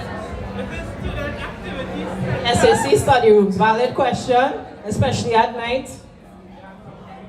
Okay, the study rooms at SAC, they are enclosed, AC, and well comfortable, but persons are using it for different activities. I don't think it's necessary to put a camera per se because you're invading persons' privacy. However, I believe that we should have moderators passing through the rooms at different time intervals to ensure that in those rooms we have the good activities taking place. As the SAC chairperson, I don't think it's within their power to make physical changes to the SAC compound or to say we can change something per se, but we can implement things to ensure that it does not happen and to ensure that, well, when we put this in place, it's not going to happen in those study rooms. So that's what I believe. Thank you. Right. So after hearing the question, it reminded me of a conversation I actually recently had while putting up flyers with a campus security, and he was saying that there are securities that are willing to work extra hours or after hours to ensure the safety of students and to ensure that SAC study rooms are being used for studying purposes only. And this also brought me back to another thing that I would have liked to mention. But not only we want to use these study rooms to study in, but for persons that have, for example, Ramadan right now, we would like to cater 2 days of the week for Muslim students to be able to have a quiet place for them to say their prayers, especially on Tuesdays and Thursdays. So ensuring the improvement of campus security and the improvement of allowing everyone to feel safe and have a safe space to study will be my initiative for this.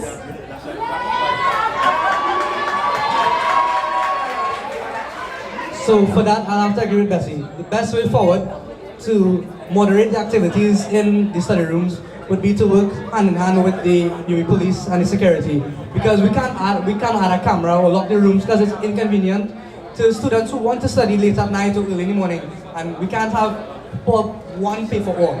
So the best way forward would be to have the security have a shift, maybe where they check the rooms every hour or every hour and a half or so. Thank you. One more round of applause for our candidates for SAC. Okay, so we are moving right along and we are finished with our chairpersons. So give all our chairperson candidates a round of applause. Make some noise.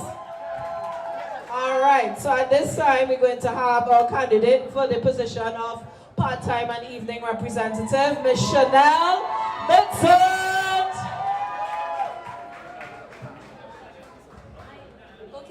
Okay. Good afternoon, everyone. My name is Chanel Vincent, and I am your candidate for evening and part-time representative.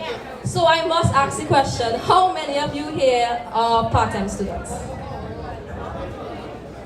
That will do. So, for far too long, part-time students have not been a priority here at the University of the West Indies, and it's time to change that narrative. But in order to do that, we need to connect. Alright, so I have 4 major ways in which I plan to connect with part-time students in this upcoming academic year. So the first way in which we will connect is by connecting students with financial assistance. So, as some of you may know, the university doesn't really offer much scholarships and bursaries for part-time students. And with the cutting of gate 100% for postgrads and how the economy is in Trinidad and Tobago right now, it has put a lot of us in an uncertain financial position. So, I plan to tackle this problem by creating bursaries specifically for part-time students in financial need. So, that's the first way. The second way we will connect is by connecting students with entrepreneurial platforms. So across all faculties, there are student entrepreneurs that are looking for ways to grow their business and build their brand here on campus. But oftentimes, they are not given the resources they need in order to do so.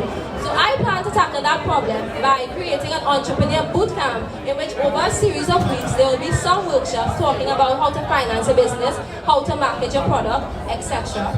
And at the end of these workshops, there will be an expo that will allow student entrepreneurs to sell their products. They will also be able to register nationally as well as be made known of any grants that are available to them. That's the second way. The third way is by connecting students with job opportunities. So all of us, regardless if we're part-time, full-time, undergrad, postgrad, we come to university in order to get a job.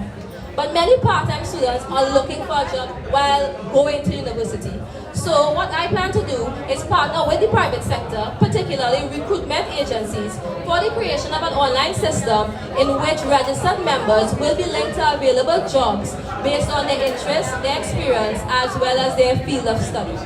And the fourth and final way in which I will connect with part-time students is by connecting them with access to resources. So a lot of part-time students register as part-time because they have additional responsibilities outside of academics. So I really would like to advocate for high-flex learning. So high-flex learning is basically a hybrid system in which students have the option either to attend classes in person or physically. I would also like to advocate that the Guild of Students as a whole have more events in the evening hours which will allow for working part-time students to attend. So if you're a part-time student that's interested in financial financial assistance, entrepreneurial platforms, job opportunities, and access to resources on April the 13th, both Chanel Vincent for evening and party and rep, and let's start connecting you with possibilities.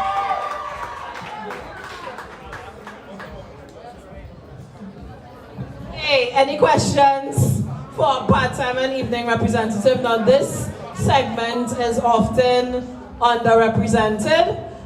So do you have any questions for her, or you're satisfied? Are you good to go? Alrighty then, give her another round of applause. Okay, so we're getting into the thick of things because we come into the guild executive. So that is part-time and evening, that is guild treasurer, that is guild secretary, that is vice president, and that is president. Alrighty then, and this segment brings back memories. So we're going to start off with our part-time and evening representative candidates. So we're going to first have Mr. Bradley Osborne, and then we're going to have Mr. Edmund Jarrell Thomas. So they'll go, and then they will go one after the other, then we'll have questions, same order. Each candidate, though, has 10 minutes to speak.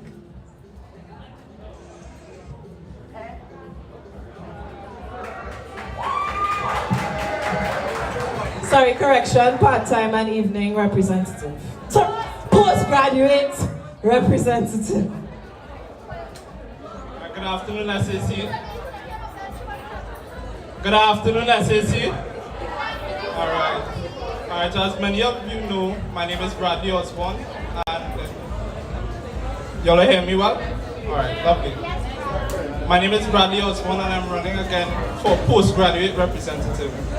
So I just want to start off by saying I'm going to have the tempo down. Most postgrads have the energy for a down tempo.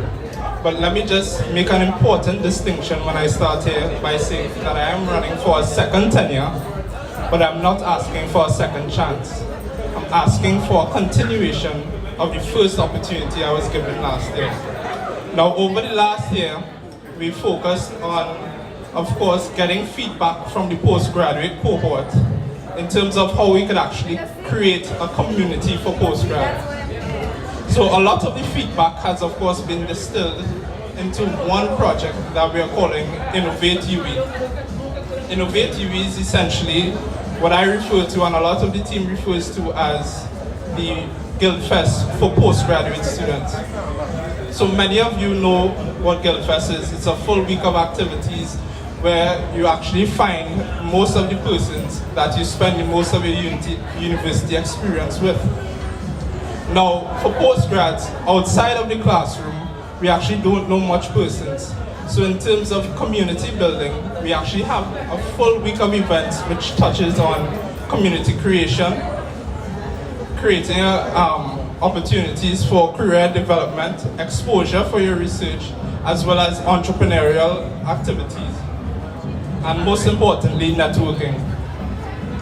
So 2 weeks from now exactly, we will actually have a pilot that will be launched, actually called the Research Day. So this will feature two main events, a morning event which will be in the research exposition, and the evening event which will be an educational talk similar to the TEDx program. So, y'all are here? But let me just start off by asking who in the crowd is in postgrad, if you all can raise your hands. Alright. If the postgrads in the back could come further to the front, or if you all hear me well, you all could continue there. But essentially, we have a Guild Fest for postgrad. So it will start off by the pilot project, which will be exactly 2 weeks from now. An exposition at SAC where persons come and show the research that they're working on. If you all know what research is, all research actually starts with a question. We have a research question, and research is essentially how we answer the question utilizing the scientific methodology. From there, we have persons showing how they're answering their questions, as well as the questions they're asking, to get the general populace interested in research. Secondly, we'll have, of course, senior academic lecturers, as well as persons who are titans of industry, come and say how they exposed themselves during their career and actually charted their paths in terms of developing as senior officials in their field. So this first day is actually what will be experienced in the pilot project.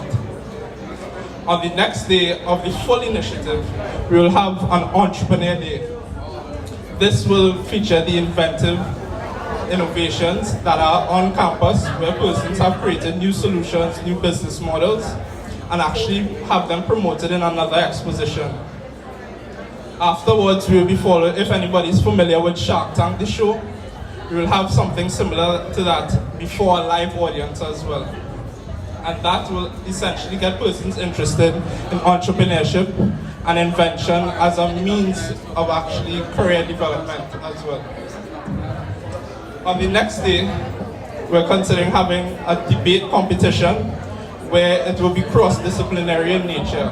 So, for example, we have the lawyers versus the engineers to debate on climate action, seeing which one is more important, whether it's the technology or the policy. So essentially, this entire week of events speaks to innovation and the cross-fertilization of ideas as well. So we will also feature workshops on the expectations of research, how research is done, and how to get published as a researcher, as well as master classes for entrepreneurs to interest you in terms of how you can take your invention to market.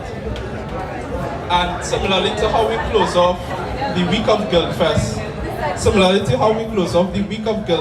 with Freshers Fest, we will have a communal event called the Networking and Awards Soiree, which will be essentially the rebranded welcome ceremony. So for the postgrads out there, many of you may have known the welcome ceremony, which you would have came, ate, drink, interacted, but not much follow-up afterwards, because I don't think one ceremony is enough to actually create a community out of a cohort.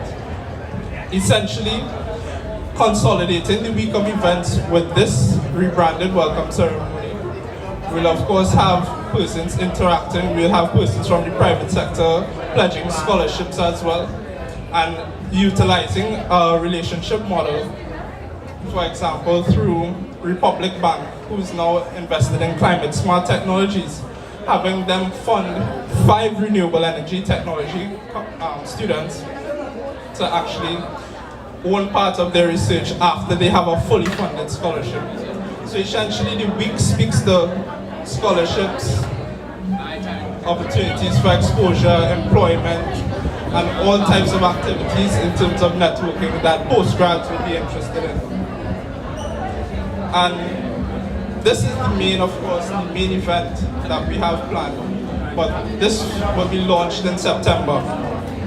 Following this, we will of course have other initiatives such as creating a space for postgrads to interact, intermingle, as well as having persons just have cross-fertilized ideas and boost their research in terms of the innovations that they can reach on campus. So these are essentially the practical ideas we have planned for this year, and it's been a distillation of not just my ideas, but the ideas of the entire postgrad cohort and the administrators who of course have experience in terms of seeing the postgrads come and go and what they would like and desire from their community. So to close the talk, I would just say, rally with Bradley.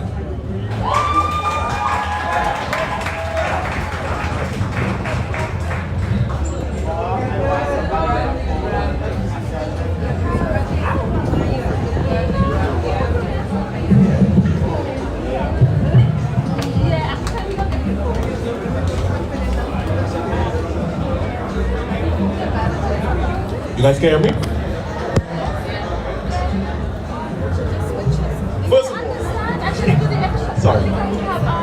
First of all, I would like to formally thank in the forum the members of the Guild Council of the current academic year 2022 to 2023. regardless of the opinions formed against them, whether positive or negative, have put themselves up for the position and have won their respective positions. However, this is an election for the upcoming academic year, meaning the opportunity to refresh the council for a view of a new vision on a way to recover from the pandemic. Now, for anyone who wants to run for any council, the questions normally asked are, what can you do for me? Why should I vote for you? And what makes it different from others? Well, to sum up my view, action speaks louder than words. Friendship and alliances aside, what have you seen in this current academic year that brings about the confidence that you were representing? What have you garnered? Have you garnered friendships through official social events, or have you discovered new opportunities and training from the staff or other university organizations? Are you in comfort of using the facilities which are meant exclusively for postgraduate students? No? Well, that is why I have decided to put myself up for the position. The issues presented in the postgraduate community boils down to three things, which are funding, communication, and opportunities. And I plan to address these problems by following the 10 mandates set by me to ensure quality representation and be properly judged by the end of my tenure as postgraduate representative. Take, for example, as Mr. Brady talked about debates. At the recent inter-campus debate, the current staffs failed to put together a team to represent us. And dare I say, we would have won if we had fielded a team, as I fully believe our postgraduate cohort is very talented. My mandates are, if elected as your postgraduate representative, I intend to convince the government to reintroduce the gate funding for our master's and doctoral degrees. I also intend to advocate the expansion of the health loans, as you well imagine that the current tuition for a few of our MSc programs is quite expensive. Right? My second mandate is, given the opportunity, I intend to propose to the government and the expansion of the scholarships and funding opportunities for our researchers. As in our country, we are trying to promote research to the development of our nation. Since returning to campus, we have witnessed many of our postgraduate lounges either not in use or in need of refurbishment.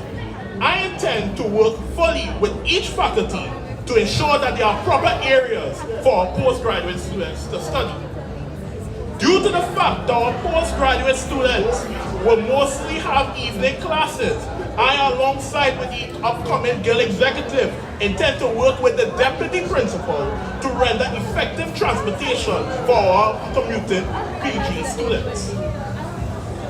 Over the years, the communication between the staffs and the student body has been very poor. As many postgrads don't even know they exist. We exist, and we intend to advertise ourselves soon. That is why it is my intention to work with the postgraduate class representatives to bridge the gap and thereby expanding the reach and ensuring effective communication between all parties. We intend to reintroduce and expand the postgraduate mixers and welcoming ceremony by collaborating extensively with private sponsorship and campus management. My seventh mandate is that if I am elected, I intend to bring back and revitalize the Staff's Research Week to give our campus ongoing research, both regional and international focus. I intend to work fully with our to improve our experimental and digital apparatus, such as to refurbish the laboratories, as with the requisite proctored equipment and reagents required for research. I've also intended to work together with the library, me and my council, to bring about expansion on the ease of access to journals, as it is currently difficult to access it at this point in time. And finally, by improving the feedback of the students and the academics, I am seeking to improve the current programs to ensure that each and every student are able to bring up the skills within the respective sectors of this country and the wider community. The mandate chosen by me represent the direction I wish to focus as postgraduate representative. And once elected, my efforts shall be public, as I will keep everyone updated weekly through my Instagram and through other official Instagram posts, as well as to ensure that all postgraduate students will not be left unattended. And the first thing I shall do is to provide an official number for any postgraduate students to contact me personally, whether morning or night. And I, as well as anybody who professionally know me, I intend to respond almost immediately or within the next hour. That is why on April the 13th, place your vote next to the obvious choice, which is Edmund Jarrell Thomas.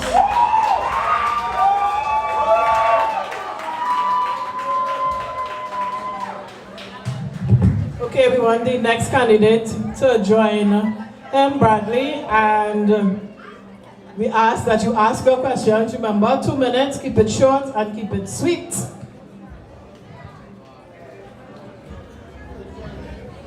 Yes, sir.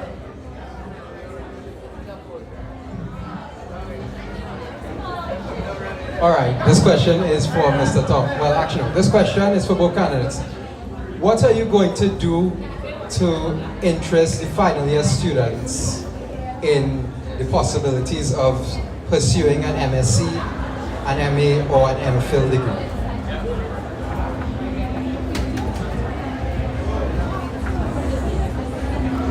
All right, thank you for that question. Essentially, Innovate UV speaks to that same desire, because one of the objectives, if I could share the proposal with the postgrads out there, is to interest persons in final year, as well as those who have prospects for higher education, undergraduate, to be interested in graduate research. Essentially, that is what the exposition speaks to. It's also what the networking, where you get opportunities for funding through scholarships, bursaries, and other types of financing to be interested in postgrad as well.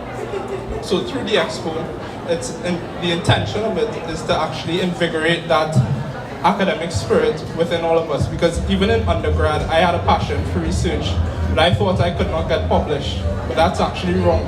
As an undergrad, you could also get published.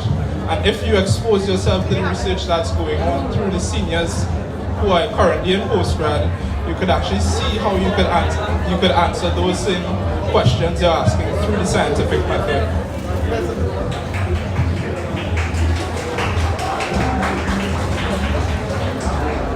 All right, so may I repeat that question?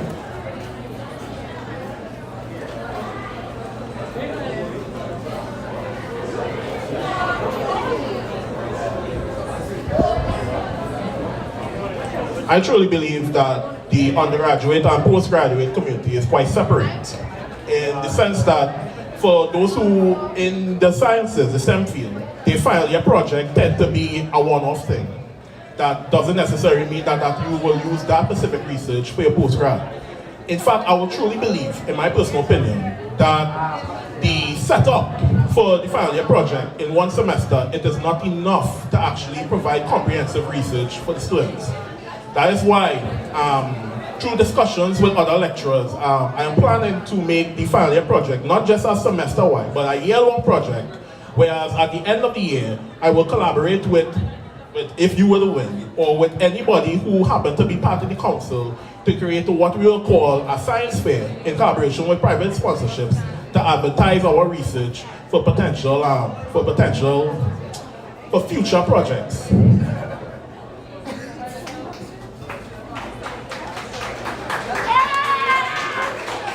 Any more questions for them? Yes? No? Okay, give it up for your postgraduate representative. Or you could do better than that. Okay. Now, this position on the executive is actually one that brings with it a lot of responsibility. This is the man or woman with the purse. None other than the treasurer. It is one of extreme accountability and transparency and all of those lovely words that we love to play around. All right? And it's also one of the most demanding positions on the guild. So our first candidate was Reina Hay, and she sent her apologies, she cannot attend today. We also have here presently, we have Michael Mason, Quishon Myers, Enol Nabi, and Celeste Samuel. So they will go in that order, and afterwards, of course, questions will be taken from the floor.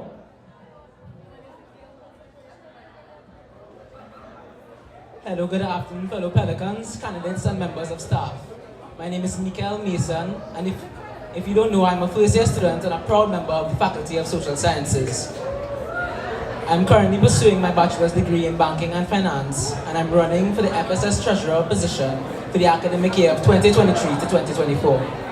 I'm sure that most of you are eager to get out of here by now and continue preparing for your final examinations, so I'll try to keep my speech as short as humanly possible. In my opinion, a treasurer should possess certain characteristics and qualities. Treasurers should have a true passion and drive towards pursuing finance, and they should be able to openly communicate and collaborate with the various guild members and students and committee members to ensure that every transaction is beneficial to the student body. Treasurers should have a strong moral compass and always operate within a certain level of ethics, prudence, and transparency. I believe that I embody these qualities, and I would make an ideal candidate for the role of FSS Treasurer. I've had the opportunity to work in the financial sector, where I gained exposure and experience from multiple departments, inclusive of the collections and recoveries, administration, and finance departments. In fact, I credit these experiences and opportunities for my passion towards finance and my decision to pursue a bachelor's degree in banking and finance. I am no stranger to the management of money. I have been responsible for disbursement of funds, such as loans, deposits, and shares before, and I've been solely responsible for the collection and recording of physical checks before. So in terms of that aspect of the position, I'm well versed and informed. Furthermore, communication was an essential component of my work in the collections and recoveries department. I had the daily task of calling members and informing them that their loan was in arrears, and that they would collecting information from them as to why they were. So that at the end of every month, I could have put together a report to give to the board of directors. As a candidate, no, as a student, I want to be able to deliver on the promises that I make. And as a student, I look forward to the growth and development of our school and student body. And as your treasurer, I can ensure that every transaction is beneficial to the student body, and there's complete transparency between the guild students. The guild and students. I can ensure that open communication between faculty representatives and committees to ensure that everyone receives the adequate amount of financing, and I will definitely collaborate with the various chairpersons so that we can look into hosting more events that reignite our campus spirit. To conclude, I truly do believe that my academic pursuits, qualifications, and passions has made me an ideal candidate for the role of FSS Treasurer. I promise to communicate and collaborate with community leaders and guild members to provide the best possible service to the student body and to operate with prudence and transparency. Thank you all for your time, and please do not forget to vote on April 13th. You know, funny enough, I didn't know I was going up next. I thought it was secretaries when she said treasurers. Thank you. Okay, so the following would be the order. Again, just reminding you, Quishon Myers will go after Enol Nabi and then Celeste Samuel. So let's get Quishon.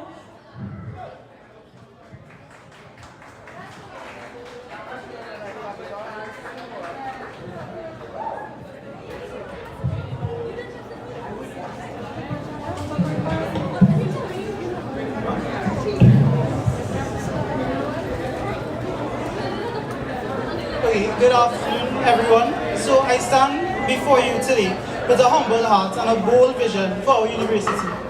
As we embark on this journey towards upcoming elections, I want to take this moment to express my gratitude to each and every one of you right, for joining me here today, and especially to the candidates. I acknowledge the courage and bravery of all competitors who push themselves to their limit and strive to achieve their goals, despite the challenges and obstacles they may face. Your determination and dedication are truly inspiring, and you serve as a reminder of the strength of the student population of the University of the West Indies, UWI. So we are at a crucial moment in our university's history, right? We all that we are fresh out of a pandemic from a fully online environment, right? This is a moment that demands strong and decisive leadership. I firmly believe that with your help, we can build a brighter future for ourselves and make UWI what it once was, or more so better than what it once was, and we'll get to that in a bit. So my fellow students, I am honored for this opportunity to express why I've decided to run for the position of treasurer at our esteemed University Guild. So in speaking with former students of the university, the UWI possessed a culture where students were eager to come to school daily, right, which fostered a supportive and engaging environment that encouraged learning and self-growth. I believe that it is in such a culture, students feel valued and respected as individuals, and they are provided with the opportunities to engage with their peers, possess a sense of belonging, inclusivity, and diversity, and where individuals from different backgrounds are celebrated and their unique perspectives are valued. So first and foremost, I'm deeply committed to serving our university body and making a positive impact on campus. I believe that serving as treasurer would allow me to do just that. As treasurer, I will have the opportunity to ensure that student funds are allocated in a way that is fair and equitable, and that the needs of all students are met. So this means working closely with other members of the executive team and student representatives to ensure that we are funding programs and services that are in alignment with our collective visions and goals. So as the NSC candidate stated and advocated for, as the student population advocated for, who say we want a UWI next year? I think that's something that all the students in the population want to advocate for. So why does the St. Augustine have one? Right? When this is something that the students want, and the guild could easily fund and use to rake in revenue that could be reinvested into the student body. These events start with funding. I would say it again, it starts with funding. I would like to work with each representative, each society, each club to make our university experience great again. And this starts with you, and more importantly, funding, because it is your money. I want students to have a more direct say in how their money is allocated and invested and spent. I'm committed to being an approachable and accountable treasurer. I understand the importance of transparency when it comes to managing finances, and I will make sure to keep the university community informed about financial decisions and their impact on our community. I will also actively seek feedback from the members of the community to ensure that we are meeting their needs and expectations. This treasury, I can assure you, will not run dry if I'm your treasurer. I know that my strong financial background and experience make me an ideal candidate for this role. I can start listing a resume of attainments to support this claim, but when contesting a new position, I believe that is not what I did for persons in the past, but what I can do now in this present time to benefit each and every one of you. Throughout my academic career, I have taken up interest in finance and economics, and I have learned how to manage budget analysis, analyze financial data, and make informed decisions that benefit organizations. My expertise in financial management will be an asset to the university as we continue to grow and invest in new projects and initiatives. In campaigning for this position, it has not been an easy task. I myself, along with a number of candidates, and another candidate also mentioned it, have subjected ourselves to slander, defamation, cyberbullying, harassment, and being described as slanders in which we are not. But yet we are here. Here I am, willing to volunteer myself to act in the best interest of the students of the university. Who passionate person would put themselves through this? We can't allow our university to come to this. As treasurer, I plan to work in alignment with the students, and I will push to make the guild office more accountable, more obligated to be transparent with the students of the university. My name is Quayshawn Mayers, a year 2 medical student, and your candidate for treasurer. I'm running for this position because I believe in the importance of student leadership and representation. Our student guild plays a crucial role in ensuring that the voices of all students are heard. and that our needs are met. By serving as your treasurer, I would be able to contribute to this mission, to make and to help build a stronger, more engaging student community. The UE, what it once was, a university that promotes love for learning, fosters community engagement, encourages personal growth, where students are eager to come to campus daily and make the most of the university experience. If elected, I look forward for this opportunity to serve our university community and help ensure that we continue to strive. Thank you.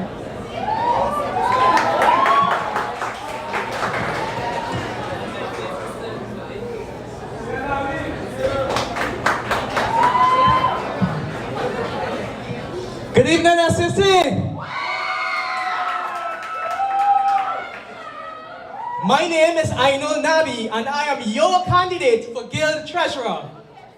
Members, throughout my campaign, and after listening to your concerns and suggestions, I have presented to you a very practical plan of action called the SAFE Plan, S-A-F-E. If you give me the opportunity to serve you on your Guild Council. My UE family, it is no secret that I have presented myself to you for service before. In fact, a member just day before yesterday asked me a question, and I quote, "This isn't your first time running for office, so do you think it will be different than last time?" My answer to that question, my UE family, is I was unsuccessful last time I ran for office. But did I run away? No, I did not run away. I promised you then that that result of that election, it would not deter me from service to you. I was a bit disappointed, I am only human, but I never stopped serving you. I was appointed as Deputy Guild Vice President and Deputy Interclubs Committee Chairperson, where I had the esteemed honor and privilege over the past year to assist our student-led organization on campus, roll out initiatives and events, guiding them through the financial process to ensure that their events were executed. I have advocated for you outside of council, and now I humbly ask you to give me the opportunity to continue that service on council. Put your finances into the hands of someone who understands thoroughly the financial processes of the Guild of Students. My UE family, while campaigning, persons ask me, "So, I see the persons who are running for treasurer alongside you are campaigning on, experience. So, Mr. Nabi, I know, what qualifies you to be my treasurer?" My UE family, as mentioned before, I know the ins and outs of the financial processes of the Guild of Students without ever serving on council. I have served as trustee of the UE Law Society and a member of the Standing Finance Committee. I've served as Deputy Interclubs Committee Chairperson. I've served as treasurer of the UE Indian Cultural Society. I've served as treasurer of the Youth Inspiration TT. I currently serve as Guild Constitutional Committee Chairperson. I served as Student Senate Chairperson, and I sat on various Guild committees. My UE family.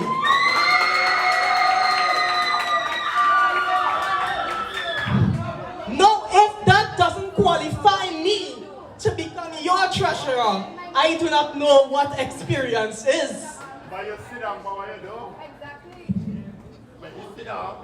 As mentioned before, my plan of action is the SAFE Plan.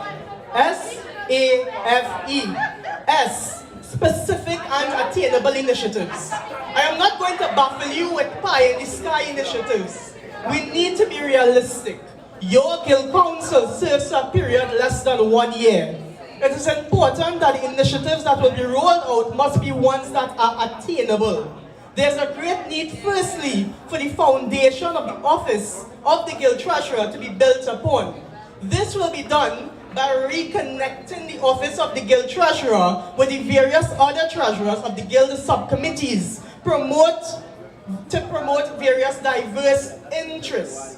By training these treasurers on the Guild financial process, coupled with the implementation of a club liaison to the office of the treasurer, will make it easier for these organizations to access guild funding to supplement their events and initiatives in an effort to promote their diversified interests. Let the students' money reflect the students' interests. A, accountability.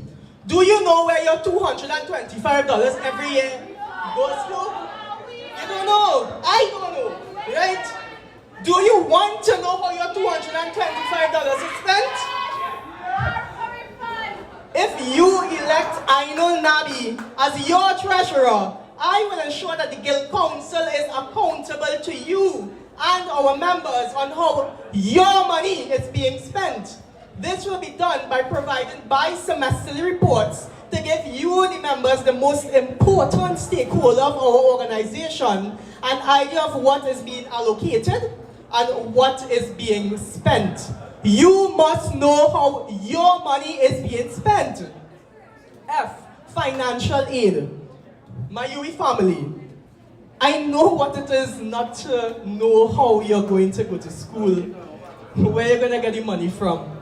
In fact, that was me last semester, where I thought I was going to have to drop out of school. In fact, it was a difficult time. If elected as treasurer, I will do all in my power to increase the allocation and grants for financially challenged students. In addition to this, I will engage nearby stores to provide discounts for UE students for basic grocery necessities and personal care items once you show them your student ID. I will also engage the food places on campus to provide vouchers for meals that will be available for persons who can't afford a basic meal. And I must extend my kudos to those food places on campus that already do so, you know, who just help out students who have a little $20 and just need something to eat. You know, under my stint as Habitat for Humanity president, with the collaboration of the FFA representative, I have started, and the initiative is ongoing, a food box initiative, where we go about on halls to actually plant gardens. So the residents of halls, they have basic, you know, produce to actually eat. F, right, financial aid. So there exists an entrepreneurship committee on Guild. And if elected, I will bring life to that committee through the provision of financial engagement of NETCO. This will help our entrepreneurs on campus to access various grants that will assist them to boost their businesses. We are one UE family, and we must support each other. My UE family, I do not know how many of you all know, but the UE is celebrating 75 years of existence. To commemorate this, I will advocate for the gym membership fee to be reduced from $100 to $75 per semester. This will be done through the increase of the subvention from the Guild for gym purposes. E, engagement. The UE spirit is unfortunately not what it used to be. This is partly due to COVID-19 pandemic. We must revive campus spirit and camaraderie. How can I, as a treasurer, help with this? Allocations will be placed under the special projects budget for events such as UE Sports Day and UEVAL. As a member of the executive, if elected, I will strongly advocate for events like these. My UE family, my request is simple, you know. If you have always been a supporter of this movement, continue to support. If you have seen my work and have been convinced, give me the opportunity to take representation to the next level.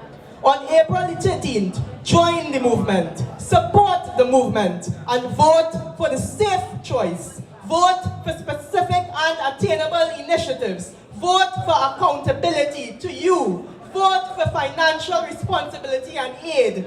Vote for engagement on campus. Vote for Ainul Nabi as your treasurer. On April the 13th, we voted Nabi or nothing. I thank you.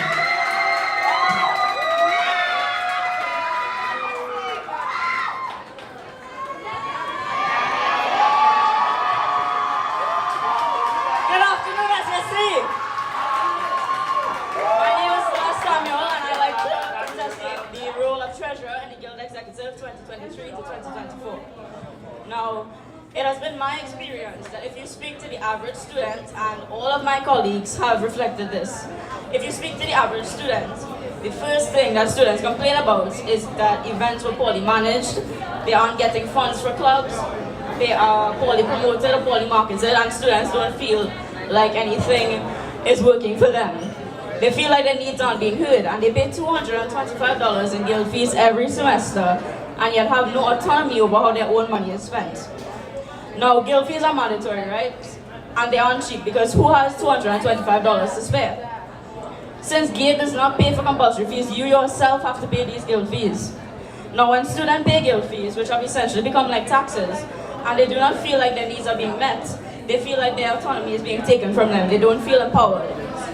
This is the problem that I aim to tackle through accountability, efficiency, optimization, and an increased flow of communication between the Office of the Treasurer, Club, and Subcommittee Treasurers. My goal is to improve the overall quality of life and overall UA experience with students at the University of the West Indies, St. Augustine. Consequently, my intention is to, since I'm a student, y'all hear me? Yes. Y'all hear me? Yes. I'm an alumnus of St. Joseph's Convent, and consequently, great emphasis was placed on being a well-rounded woman. Consequently, my intention has always been to fully immerse myself in student life at UE and leave everything that I found in a better state than I found it. My experience as the social sciences treasurer over the past year has shown me the minute details of the financial process and where improvements can and should be made. Now, in my experience, the past Guild Council has been very segmented. There's no unity. Partnerships are few and far between, if they even happen at all. I believe some events went awry because those events were simply too large for a single council to manage. For example, if FHE decides to have an Independence Day parade, on Independence Day festival, that is a huge undertaking to manage. It would take forever just to get the financial documents organized and then the risk assessments and so on. By the time all of this is complete, how can the faculty rep be expected to focus on getting students engaged and market their programs effectively? Such a huge event is too much for a single council to manage, nor should they have to, because at the end of the day, our councillors are students as well. The division of labor across multiple subcommittees is sure to revolutionize the way the guild events are organized by decreasing the burden of an entire event falling on a single councillor. Under my tenure, project proposals are to be provided at the beginning of the semester, enabling more effective spacing and analysis of where prospective partnerships can be made to combine related events for better execution. If these events are planned earlier in the academic year, the financial process can begin much sooner. Due to my experience as the FSS treasurer, I know that obtaining quotations, the first step of the financial process, is often the most tedious and throws the entire process off schedule. By planning events earlier and submitting these project proposals at the beginning of the semester, this financial process would have ample time to be completed while still allowing events to be well organized and marketed. The Faculty of Social Sciences Committee had a great idea called Orange Nation Week. But we got the approval for Orange Nation Week the night before it was supposed to begin. How could we, as the Faculty of Social Sciences, be expected to market this event when we get approval the day before, and we can't market until we get approvals? Despite all this meticulous planning and all the effort and all the love and spirit we put for our students forward, and all the paperwork still going through so the money was spent, this event was poorly subscribed, nobody showed up, and the money was still spent. And I don't think that this is justice to our students. Because how can we be representing our students, trying to put all this effort in, and at the end of the day, because of the financial process, nothing goes as planned? This experience and our shortcomings has taught me exactly where we went wrong, and my own personal reflection has taught me how to fix this. Without this experience and all the experiences I've had over the past year, how could I, in good faith, promise you, the students, that I know how to best serve you?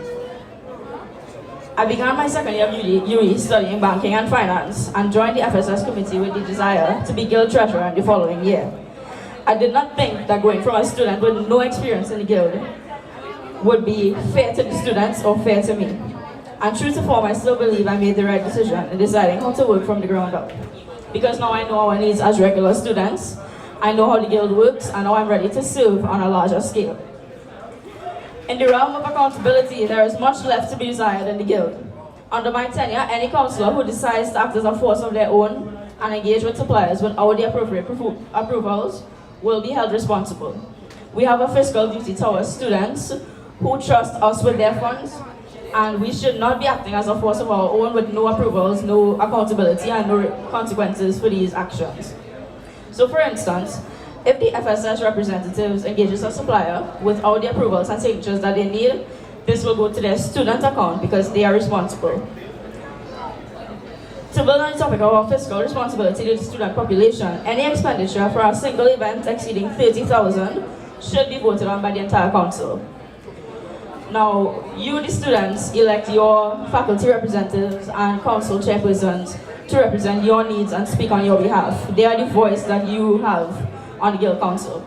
Seeing as you are the ones who pay the Guild fees, you should have a say in how they are spent. This also serves to act as a checks and balances account because all of the councillors will be overseeing each other. Lastly, I want to reiterate that the motto for the Guild of Students reads, "Together we can make it happen," and yet this has not been the case. The lack of unity and cohesion I've witnessed has been the sole cause for a significant number of issues regarding the execution of plans.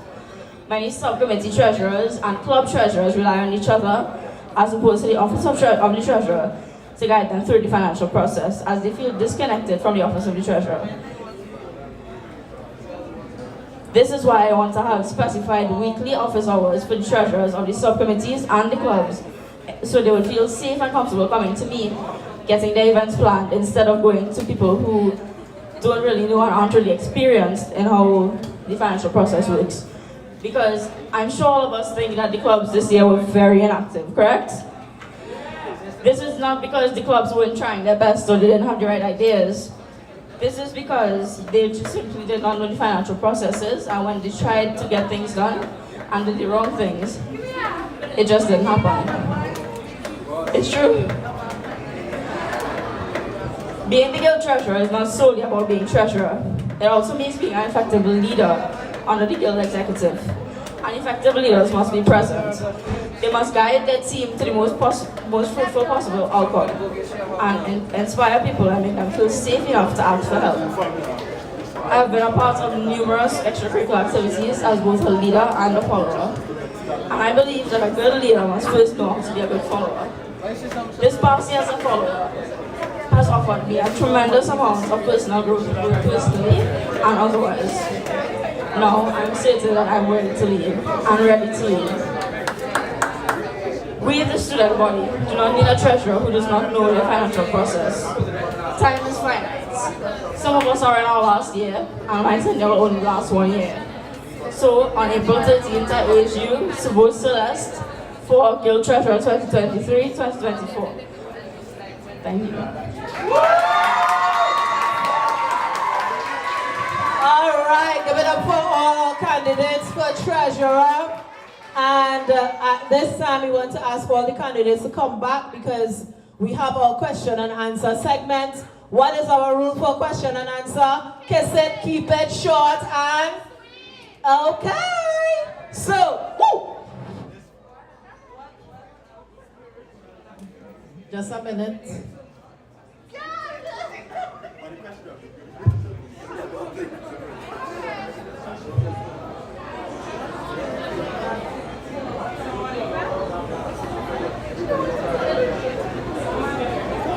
Eden fault, you know? Eden, are you fault? Are you fault? All right, we just pause so let this emergency be attended to.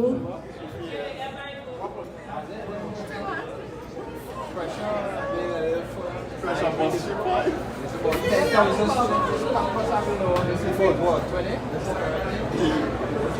Yeah, come see how you know. I'm rough. I know. You're rough here. Yeah.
All right, so we'll take a minute and then we will resume.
Okay, so we'll just resume, but you'll take your question seated, please.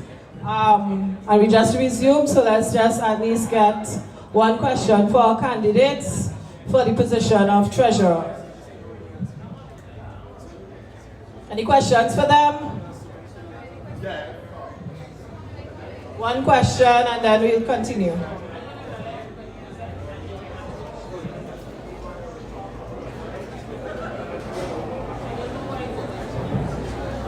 With student enrollment consistently falling, how do you intend to solve the issue? How will it impact the guild income? With student enrollment consistently falling, how would you intend to fix the problem it has on the guild income? Now, for you, those of you who don't know, if student enrollment falls, that means guild fees fall. That means we don't have the same amount of money to spend on events. Now, the guild's current financial structure is that they spend X amount of money every year, regardless of the amount of income that they receive. So I think that if student enrollment falls to a level where the guild cannot consistently sustain this amount of expenditure, we need to change the entire financial structure. Whereas a proportion, based on the current expenditure of the faculties and subcommittees, should be given to the guild based on our income every year. So for example, if the FSS consistently gets 30% of the guild's income, instead of getting 30,000 every year fixed, they should get 30% of the income, because this current structure that we have is not sustainable. In the long run, we cannot be spending $1 million when we get $250,000 every year. That isn't reasonable, and that's how we've been operating for the past forever. And we need to change with the times, and we need to be more sustainable, and the current guild is not.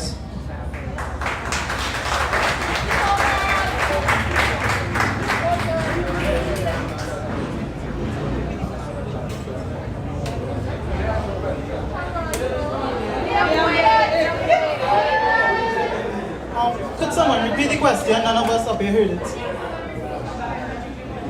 Okay, repeat your question, please, and then. With student enrollment consistently falling, how do you intend to fix the problem it has on the Guild's income? So with student enrollment falling, how do you plan to fix the problem in terms of the finances of the Guild? Thank you for that question. So as my colleague said, the Guild allocation is based upon the enrollment of our students. However, my campaign is based on a SAFE campaign. The E is engagement. Now, we are not only engaging with each other, we are also engaging with businesses outside of campus, corporate bodies, through the Guild Administrative Office and administration to actually supplement a lot of our events. So sponsorship would be important in that regard. Thank you.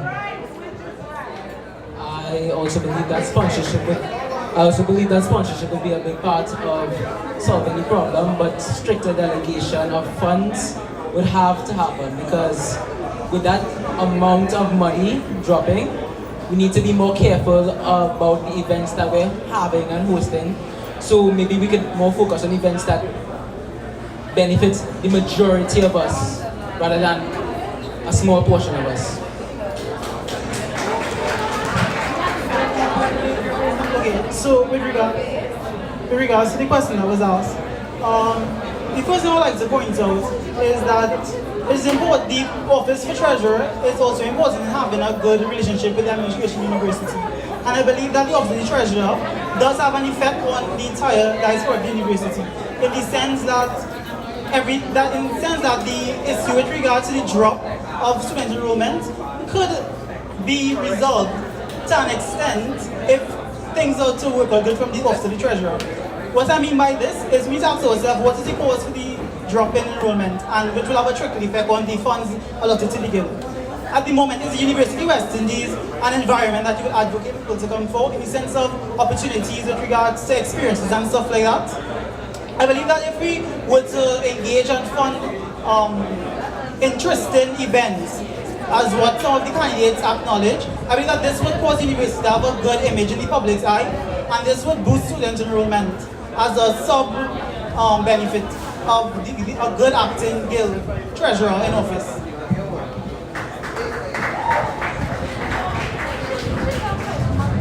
Okay, so we have 2 more questions. Well, 3 more questions. 4 more questions.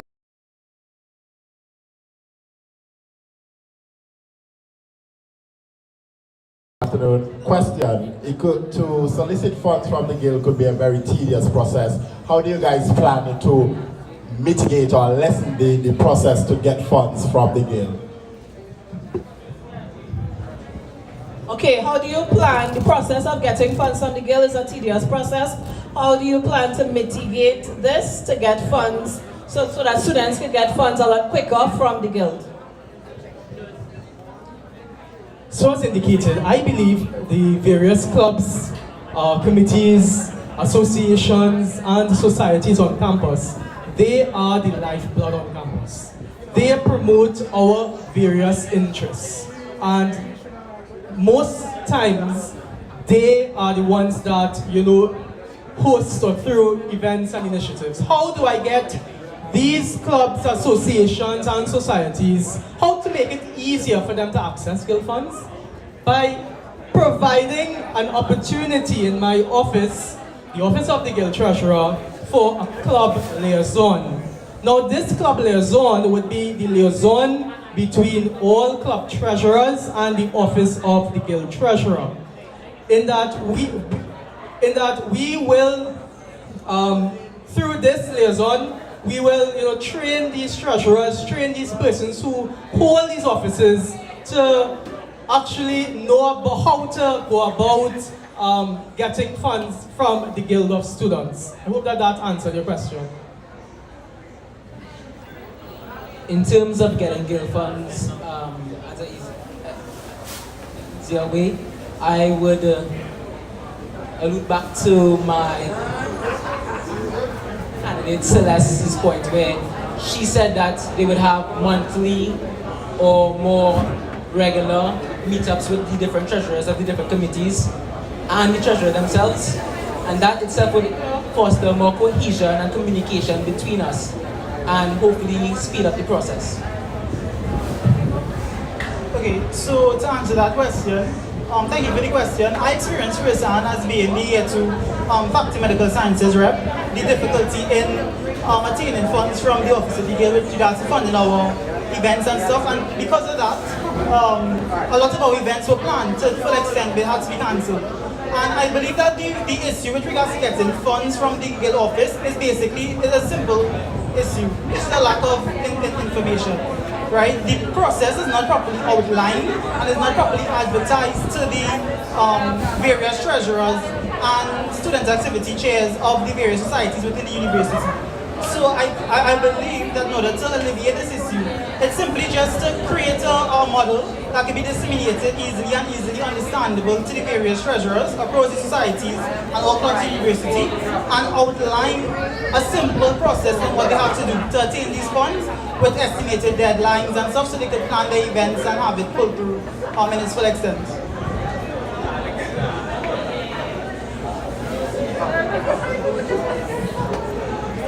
I didn't get to discuss this in my speech, but I plan to have a club liaison like I know discussed, but instead of a single member, it would be my deputy. And I plan to have 2 assistants, one for the faculty subcommittees and one for the committee chairpersons, because I know that as subcommittee treasurer, I know that my fellow subcommittee treasurers really struggled with how tedious the process is.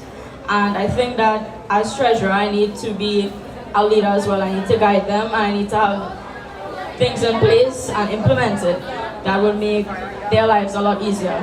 Because I mean, not everybody has prerequisite financial knowledge.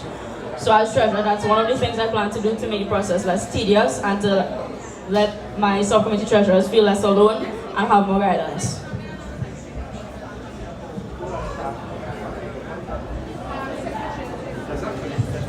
Hi, this question is for Sellers. In your speech, you mentioned Freshers Fest. In the upcoming Freshers Fest, how do you intend to prevent the same mistakes from happening again? So with the last Freshers Fest, I mentioned that I think that the current guild is very segmented.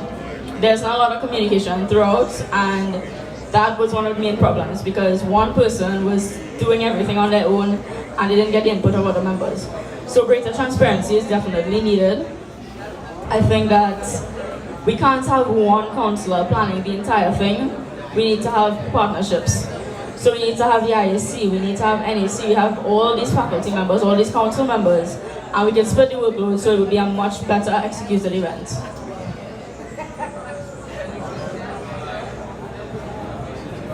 Hi, good afternoon. So my question is for everybody. It relates to the fact that none of you have actually served on guild. So what experiences you would have had in your past that makes you competent for this role as treasurer?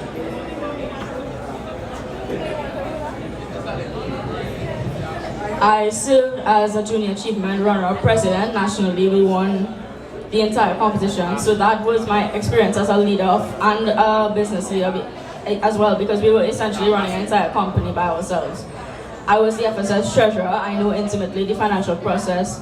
I know how to plan events. I know that when you start the financial process, you have to obtain codes, do PAFs, send it, and we need to have enough time for bursary to process it as well, because that is the reason why all of our events went off track. Because if we send it in 3 weeks and bursary needs 3 weeks to process, obviously the event will not go well.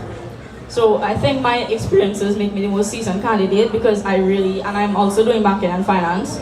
So I know the accounting procedures, I know how to do financial statements, which is one of my constitutional duties under the Guild of Students. So this is why I think I would be the ideal candidate for treasurer.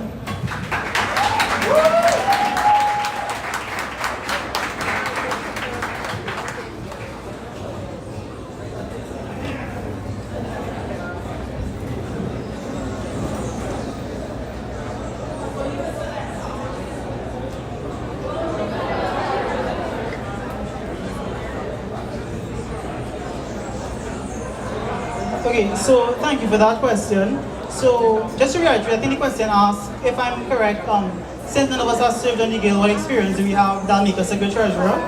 Okay, So at the university level currently, I stand as the MSSC, which is the Medical Sciences Student Council EA2 representative.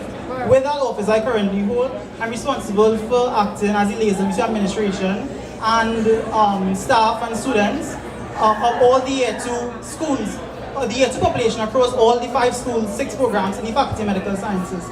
Outside of that, I study medicine.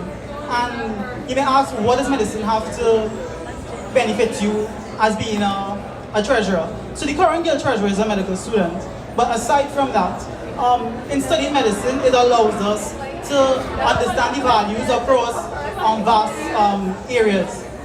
So as we are currently trained to allocate funding within the hospitals, and how can we make decisions on how to allocate things to certain individuals to benefit people holistically. Right? It also taught me to be a humanitarian, and I think that's essential in being a treasurer in the Guild, to stand and act for the people, and to put yourself first and the wants of others, and act in the best interest of others.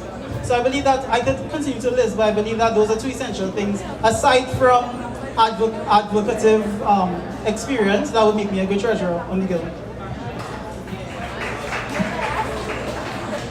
Hi, in terms of my experience, I'm a first year student, so I don't have a lot of experience in terms of the Guild, but I do have a lot of work experience in the financial institution sector. I did work for a credit union. I can't call the name of the credit union, and I advocated for members, and I have shadowed financial managers and collection and recoveries managers, and I have been taught to be capable in handling certain financial situations. And I'm also a banking and finance student. Thank you for that question. Now, in my presentation, I said some persons asked me, listen, what is your experience? What qualifies Ainul Nabi to become treasurer, to serve in that office? Now, we are the Guild, right? I have served the Guild. However, I've never served on Guild Council. I have served the Guild on my capacity as Guild Constitutional Committee Chairperson. I've served the Guild through being Deputy Guild Vice President, Deputy Interclubs Committee Chairperson. I've served as Treasurer of the Indian Cultural Society. I've served on the Standing Finance Committee of the UE Law Society. And also I have served as an account executive at one of the Caribbean's largest distributors of automobile parts and accessories. So I think that experience makes me suited for the position of Guild Treasurer. Thank you for that question. Okay, thank you very much to all our treasurers. No more questions, regrettably, because we are going into time and we still have 3 more important positions, and this position has a very, very special place in my heart because I am a former Guild Secretary. So I want to call our Guild candidates for Guild Secretary, Tashia John and Rashanda Philip. So Tashia will go first, and then Rashanda after, and then we'll have questions. All right, you all could do better than that for the secretary position.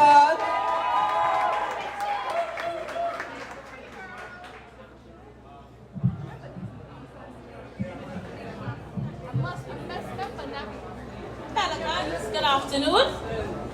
Pelicans, good afternoon.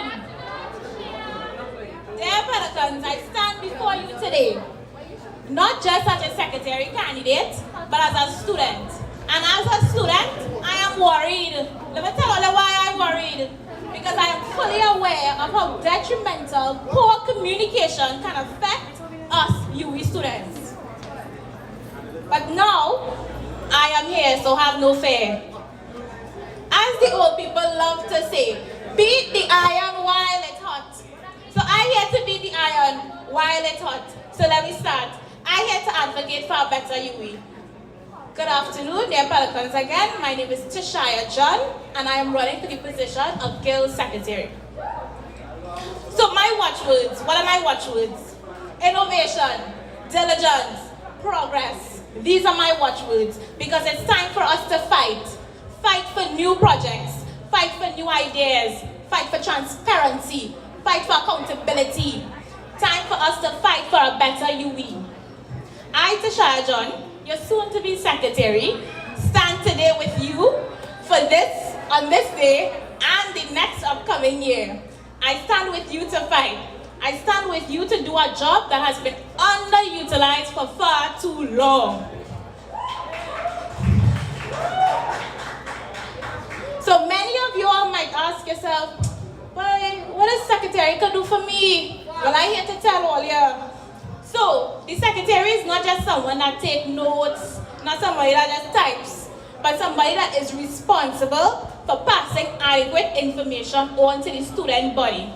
This will be done through the use of our guild members, through meetings with admin. Advocacy. The secretary is here for advocacy. Things like the student shuttle, financial aid, more club funding, better food options for those at Mount Hope. These are the things we want to advocate. These are the things I want to advocate for you. But from now on, you'll have me, Miss John on the job. I am here to revamp the role of secretary from a glorified note taker to someone that has a fresh perspective, to someone that has new ideas, to someone that wants to work for you. Not because I want to say I am a secretary, no, but because I am passionate. I am passionate about serving you. I have been where you are sitting. I have been a member of the student body for years, and you have suffered. You have suffered because your voice have not been heard. You have suffered because of a lack of resources. You have suffered because of inadequate information. But I come to you today to propose a plan to improve communication. My dear friends, the Office of Secretary is going to take a more active role once I am Secretary of Cross. We will utilize meetings like the ICGC, meetings that are underutilized for far too long, meetings that are important for the advocacy of students and to provide opportunities for professional exchange, etc. Furthermore, I also intend to highlight the issues that the students are facing. The students in the smaller segments, the students in the bigger segments, the students in all faculties. And by having proper communication, we as UE students can unite, pool our resources together, and fix these issues so that we can have a better UE. As they say, don't hang your hat where your hand can reach. My hand can reach Jamaica, my hand can reach Barbados, my hand can reach Bahamas, my hand can even reach Tobago, but it will reach to represent all the regional and international students that we have here at UE, because their issues have been underreported for far too long. I am here. Let me let you all in on a little secret. So you might know that the secretary position is one that is responsible for signing off on important documents. Documents that will affect your money, my money, everybody's money. And I, Tashaya John, not signing off on no unnecessary spending. I, Tashaya John, will not keep quiet while students raise important issues like exams and assignments. I will not allow issues like grading policy to go unaddressed. So let me talk experience now. Well, I am here to inform you that I am your best choice as Secretary of the Guild, obviously. Not just because I have the experience of being a secretary for not 1 month, not 2 months, but years. I am also your best choice because I am an entrepreneur. I have learned how to manage the leadership position. I have learned things that you can't be taught. I have learned how to read verbal and non-verbal cues. I have learned to advocate on behalf of the voiceless. Unfortunately, as students, we have been kept in the dark for far too long about the affairs of the Guild. But my job as secretary will be to improve the access to this information that can benefit all students. Not students from this faculty, but students from all faculties.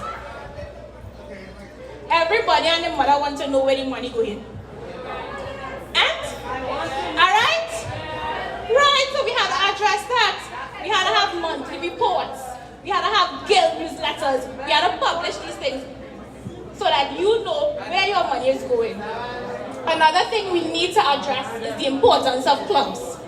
Clubs are very important. We need to have leadership workshops which would enhance the communication and the time management of our club leaders. We also need to ensure that the club calendars that we have are not just published 2007, but it's published and it's updated often. Being a medical student doesn't mean I have crutches. It doesn't mean that I can't work for all of you here. It doesn't mean that I am not here to make this one UE better. Being a medical student has taught me how to fight for things I am passionate about. And the thing I am passionate about is serving you. So next week, Thursday, I am asking you, not only my supporters, but all UE students, I am asking you to fight and vote for something. And that something is voting for transparency, is voting for better communication, is voting for accountability.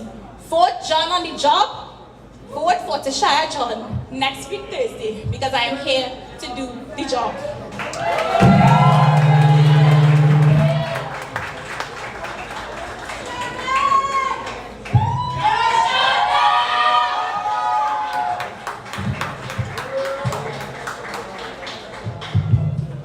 Pleasant good afternoon to all members of the campus community. Before I officially begin my speech, I just want to take this time to thank each and every one of you for coming out here today in the spirit of student advocacy and leadership. I also want to take this time to thank all of my colleagues and anybody who would have supported me in this journey. I thank you immensely for that, and your support did not go unnoticed. With that being said, I would like to introduce myself to the campus community. I am Rashonda Phillip, and I am standing here confidently advocating for I am standing here confidently presenting myself as a candidate for Guild Secretary. Now, the role of Guild Secretary is one that I am very passionate about. And within recent times, I come to truly understand what the role of Secretary is for the Guild of Students. And to put that in perspective for you guys, I want you to imagine the role of Secretary as a force like gravity. Now, the primary function of gravity is to keep things grounded and create an atmosphere of stability within our planet and within our solar system. And that is essentially what the Guild Secretary is for the Guild. The Guild Secretary creates that atmosphere of stability within the Guild of Council, with the Guild Council. I would go as far to even say that without the Guild Secretary, the Guild will not be able to function effectively. All you want to talk about experience, your Guild will come up short. For this academic year, I serve on 2 positions under the Guild of Students.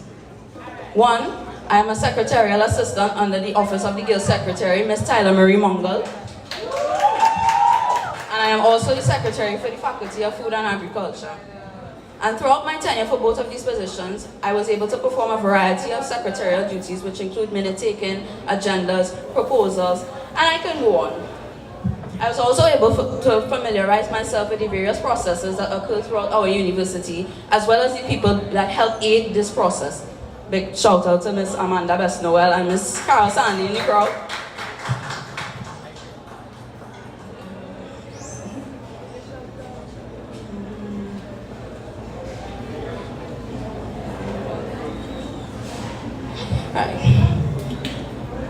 I now wish to talk about my initiatives that I have if elected as Secretary.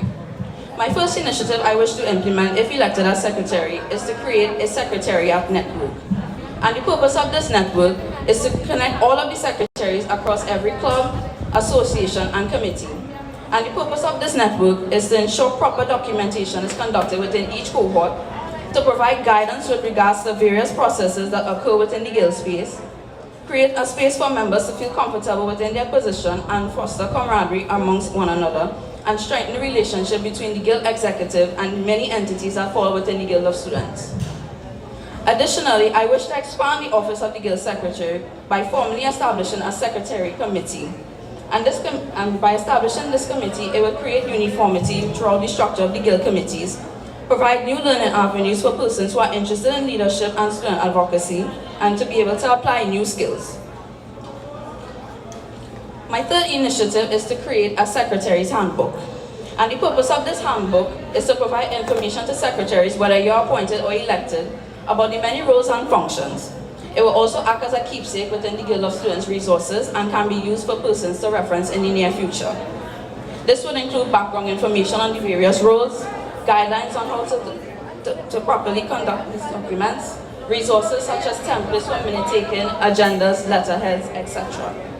Of course, I would not like this initiative to be at a standstill. I would like for this to be updated as 10 years go on to reflect the different changes within the Guild of Students. This will go hand in hand with the various workshops I intend to put on to educate students about time management, punctuality, etiquette, etc. My last initiative aims to give new life to the role of secretary that stems beyond secretarial duties and establishes a sense of identity within the Guild Council. I plan to host a variety of informative and engaging seminars and activities that touch on social issues, as well as utilizing the Guild's social media platforms to continuously engage the student membership and would allow members to be familiar with their Guild members, learn interesting facts about their faculties, and create an atmosphere of comfort within the Guild students population. As I close my speech here today, I want to remind you all that you hold all the power in this election as the students.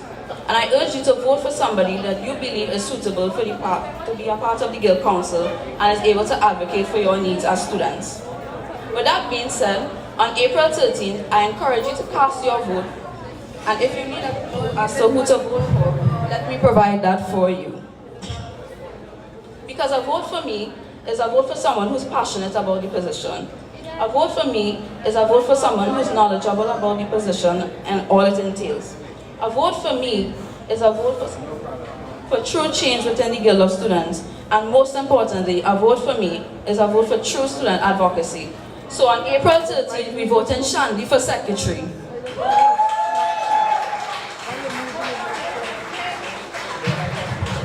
Okay, so we have two questions already from the floor for the secretary. So Kobe wanted to ask a question for the secretary, and then we have one more person, right? So give our candidates a round of applause, please. Good evening. I have a question really for Tishaya, sorry. You would have mentioned in the speech that the secretary is not a glorified note-taker, but according to the Constitution, shall ensure that the minutes, resolutions, and motions passed by the Guild Council and Guild are properly recorded and minuted. So how exactly are you, as secretary, going to transform the office to ensure that minutes, resolutions, which are very important, are recorded and actioned? So I want to thank you for that question. And obviously, as secretary, we have rules, we have a constitution which we need to uphold, we have minutes that we need to take. So that will obviously be done. But when I say I want to revamp the rule, I want to improve the rule, I want to advocate a lot more, advocate in more meetings, be more present, be more for the students, be that person that is linking the students' issues in a lot more meetings. Thank you. Okay, one more question for them. Hi, my question is for Shonda. So one thing I noted about your presentation was that you would institute a secretarial committee. So I just wanted you to expand on that and explain how this committee will help the larger role of secretary be successful.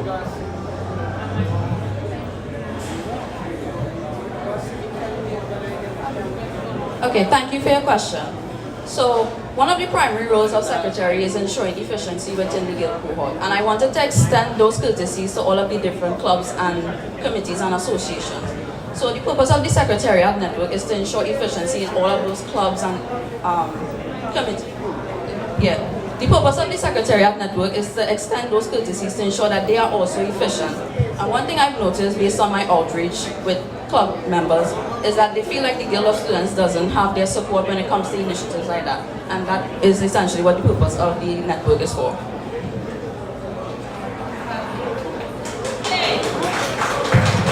Give it up for our candidates for secretary, and yes, you all could do better than that for them.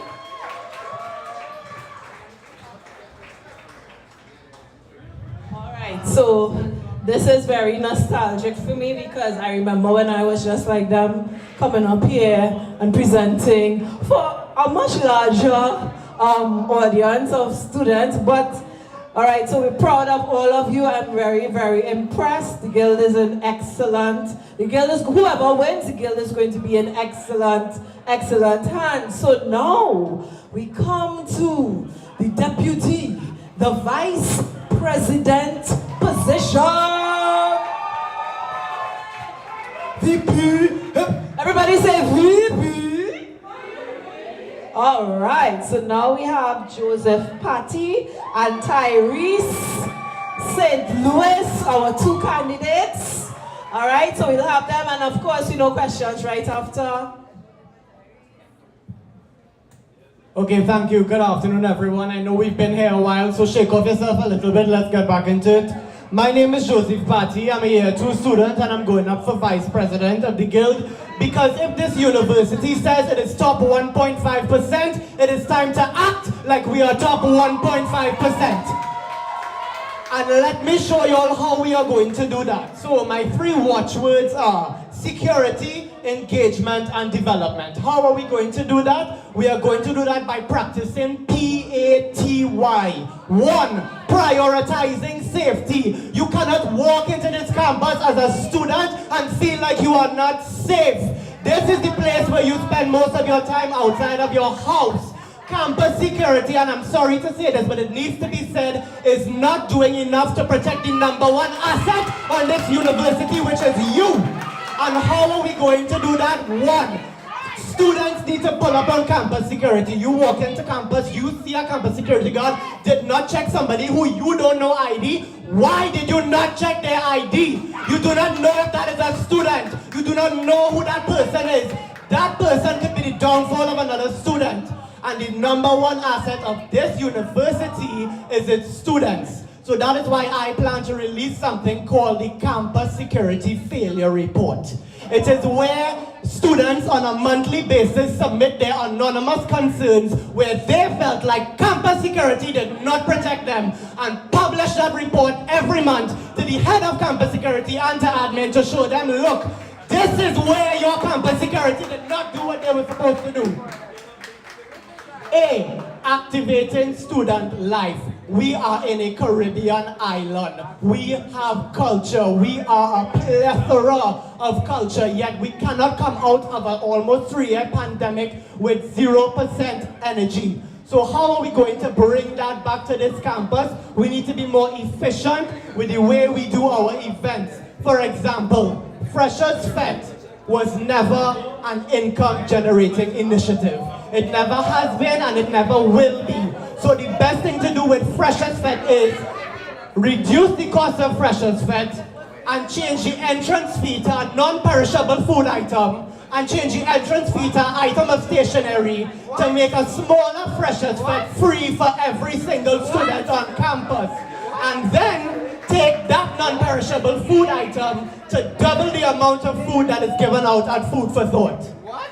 That is a great way to reduce costs and to vamp up the income, the way that the income can be delivered amongst the Guild, so that different initiatives can be had. And with that stationary product that you bring to Freshers Fest can now be used for a new initiative called Stationery for Thinking. So just like how we have Food for Thought, you need to be well fed for exams, you also need to have all your exam stationery in order. And sometimes students don't have exam stationery. Sometimes something can happen to you and you are not able now to afford the things that you need for examinations. So this initiative helps combat that problem while reducing the cost of Freshers Fest and basically not paying for a new initiative at all. So that's a new way you could spread about your income so that the income hits is not always as high. T, transforming student service initiatives. So like I said, a new service initiative that will come out will be Stationery for Thought, but we need to do more to ensure that the students of this campus are well advocated for. Because at the end of the day, we cannot rely on campus administration to do everything. That is the purpose of the Guild of Students, to advocate for students. So, what we need to do is extend our reach externally, outside of the Guild, to large businesses, private corporations, NGOs, to say, look, the people in this university are your future, and you need to take care of them, because they are the ones that are going to be replacing you in the next generation. So what we will do is reach out to those entities and say, hey, we need support. Income is going down because enrollment is going down, and that's undeniable. It is becoming much more difficult to be a university graduate. And because enrollment is going down, like was mentioned before in the treasurer debate, guild fees are going down. And we cannot provide for students in an economy that is skyrocketing with the amount of income that we have. So if we reach out to those external businesses, now they can assist us with support. What you need more stuff for food for thought, you need more stuff for stationery for thought. Let them come across and help us with those initiatives. As well as, one second. Thank you. As well as engaging educational, scientific, and research institutes to fund individual courses for students. So it's not a scholarship, it's not a bursary, it's an entity that is seeing the potential in you and their own requirements and saying, let me ease your financial burden and pay for a course for you. So that way, we would have less students that are going through financial struggles, fighting to stay in a course that they need the credits to graduate for, so that we can have more graduates doing an excellent job and going on to the future to change the future of this country. And my last point, why, is yearning for better club engagements. The reason why it is so difficult for clubs to get funding is because the financial process is complicated. But the financial process is there for a reason. It cannot be altered, it cannot be changed. But what needs to happen with it is the chair of the ICC, which is the guild president, needs to work, the guild vice president, needs to work alongside with the treasurer to ensure that free financial document seminars are held every semester, so that all the club presidents know these are the steps that I have to go through so that I can get funding and it will not impact my club's finances, so that they can receive funding from the guild. As well as have one mock event every semester where those club presidents now get to submit documents like if they were having a real event, to actually get the experience of 3 weeks submitting your documents, 3 weeks before, getting all your approvals. So now that they have practice, they can put the practice into action. As well as letting the clubs of the University of the West Indies be broadcasted to the national community, so that those clubs can now receive additional support from outside, additional funds to maximize the amount of events that they can have every semester. And finally, encouraging all faculty representatives and committee chairpersons to go to the clubs for the events that they're using. The NAC is having a performance, use the dance club from DCFA. Don't go and hire any dancers. The IACC is having a cultural event, use your island associations. Go back to DCFA, get singers, don't go and hire an entertainer. We have limited finances to spread about through thousands of students. And those are the ways, when you put them together, that you can increase engagement, increase support, and increase activity on campus, because this campus, this culturally diverse campus, needs to start showing that to the entire community. So ladies and gentlemen, like I said, if we are top 1.5%, it's time to act like top 1.5%. And to do that, you need to vote party on April 13th and get the party started.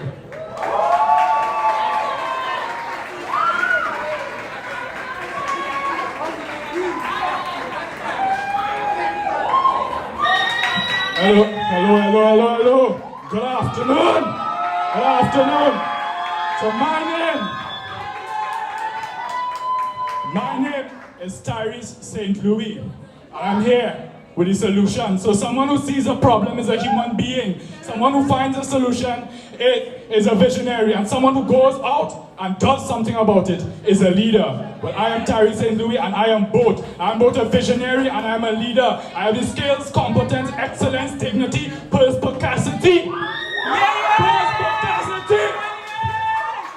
I have the solution. So once again, I am Tyrese St. St. Louis, and I am here with the solutions.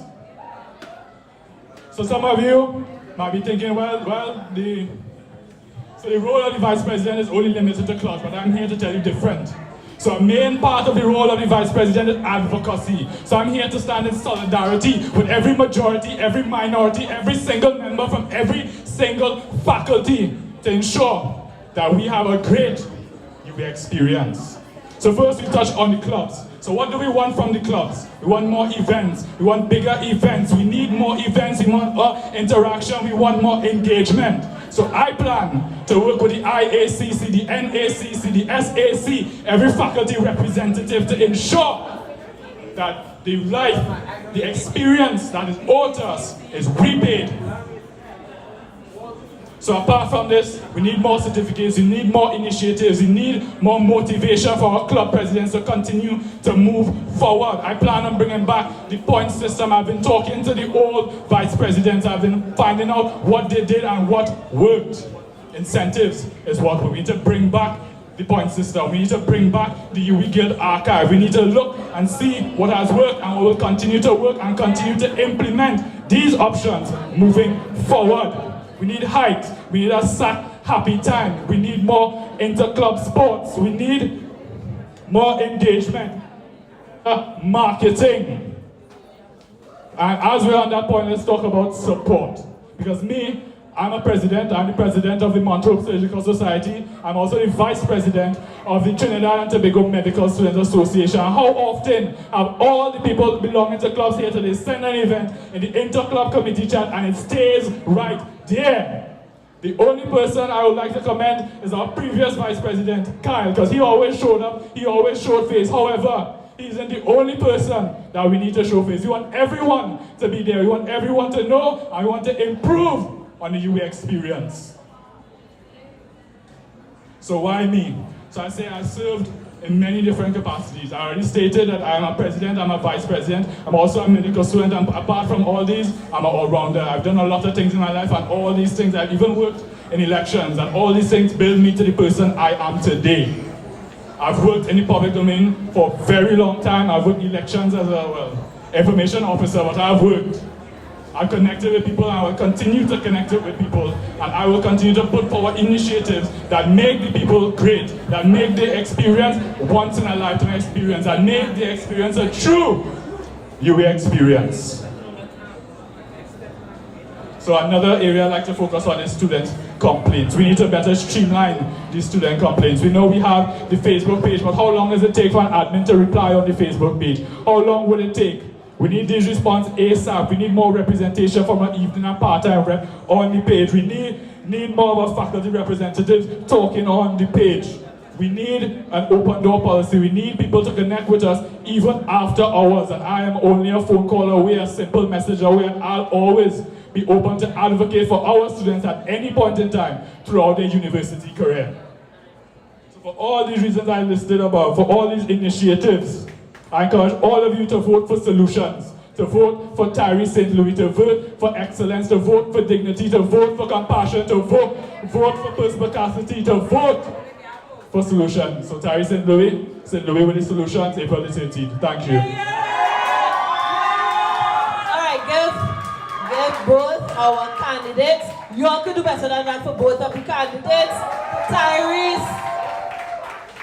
For Patty, I just remember the surname, Patty. All right, so now we're going to have questions for them, and I'm seeing, sir, PCC, former PCC, have a question? Oh yeah, sure, he didn't even know he had a question until I called him. So, my question is, I guess, check 1, 2. Well, just my question would be basically, I just have one quick question. You hear me now? Better? Yeah. So I know that you indicated that you probably just state for us, some of us who may not know Mr. Patty, you know more events, but I know that you were also an outgoing guild councillor. What sort of events took place under the evening and part-time committee for that particular community?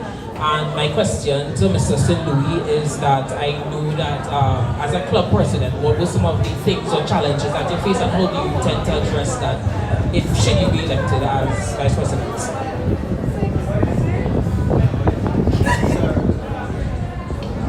Hi, so thank you for your question. So the unique struggle of the Evening and Part-Time Society this semester, this academic year that just passed, was the fact that we are now coming out of COVID and almost every student has leaned towards working. And the fact that we have come off of hybrid and are now moving into face-to-face learning, a lot of students weren't able to keep their jobs. So most of the work that the EPT Society did was speaking, communicating, explaining to lecturers that these students are now working to support their families. These students have to keep their jobs, and thus they need to have facilitations to have their classes being recorded or classes to be posted online. Additional, we're having mental health initiatives with caps for students who are working to get time management seminars to balance their time management and those types of things. But aside from that, aside from the part-time society, when I joined the guild, it was my belief that the entire thing needs to function as one entity. So just because I am the EPT counselor does not mean that I can only help with EPT's things. And that was, you can ask other counselors as well, that was my main goal. The vice president is having an initiative, I will help you. The FSS rep is having an initiative, I will help you. And those are things that I did. And I placed myself in those situations purposefully, because the more warriors you have on your side, is the higher the chance that you're going to win the battle. So, very good question from our PCC. So as a, right, so I'd like to address two things. So the previous question and this question right here. So as the president of the Mount Hope Surgical Society, I've achieved quite a lot. I fed my people, I kept a lot of seminars for them. I took care of my people, I made them as comfortable as possible. And if elected as the Guild Vice President, I intend to take care of all of you to suit.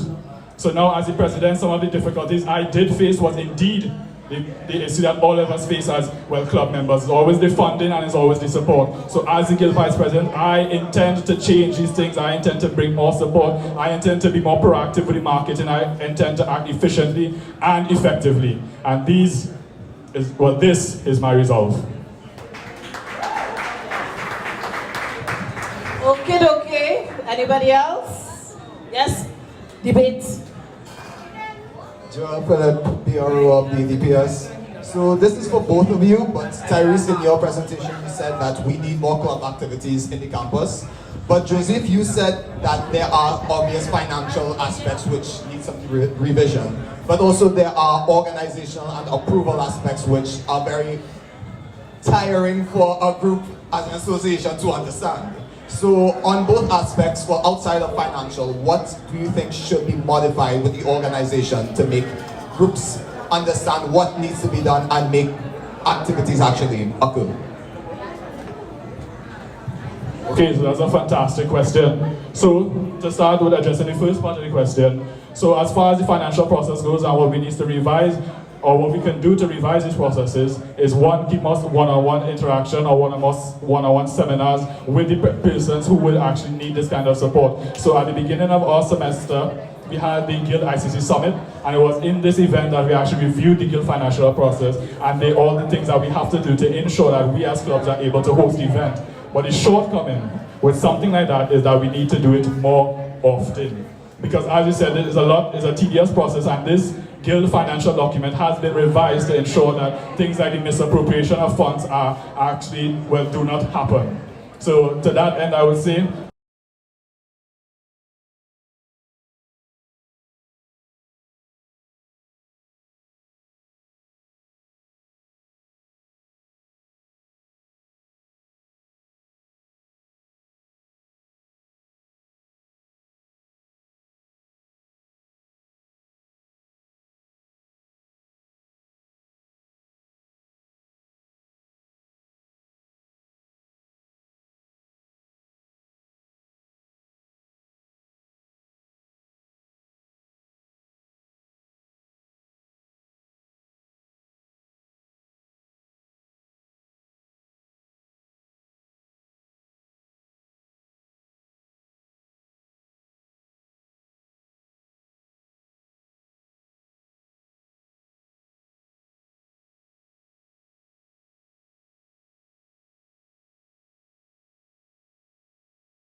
student population can bring about that change, that structure, so we can go forward.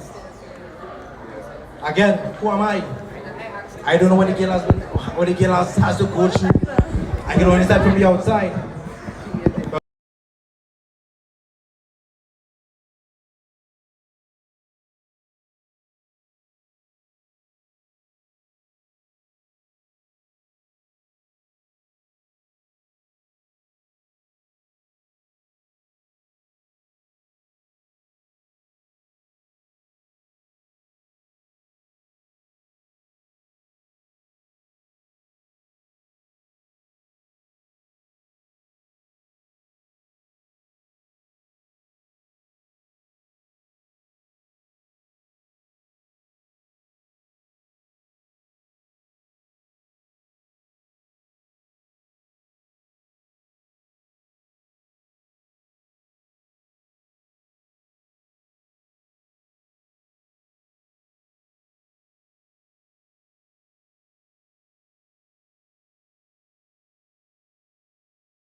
So I want to start first by telling you all a story. Now this story might scare some of you all, it might surprise some of you all, but I hope that this story inspires you all to take a more active role in who you vote for your guild president, and not just guild president, but guild council in general to advocate for you. My name is Ashwarya Maharaj, and I'm here to tell you the story of why you should vote for me as your next guild president. But before I begin, some of you may know, some of you may not know that I currently serve as guild treasurer. It's a role that I am very proud of, I have passion for, but there has been a lot of misconceptions surrounding that role. A lot of false ideologies that have been propagated that I believe I have a duty to you, the student body, to clarify the misconceptions for accountability and transparency sake. So, let me start. But before I go on to say, clarify it, let me say what I did first as treasurer of the guild for the last year. I put forward a shuttle proposal at my very first meeting with administration, serving in my tenure as treasurer, and we got shuttles this year. I did an audit of the guild finances for the first time since 2020 June to ensure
we are in such a crippling financial situation right now. The students asking me what is going on, why we have no events, what can I say? But and you know what? I am a proactive person. I am an individual. When I see a problem, I like to find a solution. So what I did as treasurer, single-handedly revised the financial process document. I recognized there was deficits in that document. I revised it. It went to bursary. Bursary gave me comments. It came back to me. Went to the guild admin office, DSSD, everybody, because I want to ratify that document so that a situation like this will never occur again in the future. Ladies and gentlemen, if you want a guild president that toes the line, follows orders, that is not me. I am the person you go to when you want someone to fight for you. When you want someone to advocate for you when no one else will stand up. That is the woman you are looking at. And that is me, Aishwarya Maharaj, your next guild president. Why else should you vote for Aishwarya Maharaj? You know, you listen to the aforementioned, but ladies and gentlemen, it is simple. I listen to you. I listen to your concerns, and it's fundamental in nature. I've seen so many guild presidents come here promising the moon and the stars and failing to realize we have problems here on earth to fix. What about all the students who have to pay tuition, who have to take a shuttle to come to class, who have to communicate with the administration, all the issues that they face that are not being fixed currently? Right? All these lofty ideals, these are not lofty ideals, these are fundamental rights that you should be afforded as a student at the University of the West Indies. Let me start by talking about my plan for increased tuition assistance. When I started my tenure as treasurer, the first thing I did was recognize that the COVID pandemic had an important effect on a lot of students. And I allocated $300,000 to tuition assistance. But because of the same pressures fed fiasco, it had to be cut down to $50,000. And that was a travesty, because so many students could have done with that financial assistance. But when I become your guild president, that situation will never happen. You will have the financial assistance to be supported in a manner that you feel the most supported in, the most fundamental manner. Another fundamental issue that impacts every single student that commutes is the efficacy of the shuttle system. Now, I'm not going to sit here and make all kind of promises and say we're going to get 50 shuttles. Of course not. I'm an executive member. I know the issues that we face. I know that the university also has economic constraints.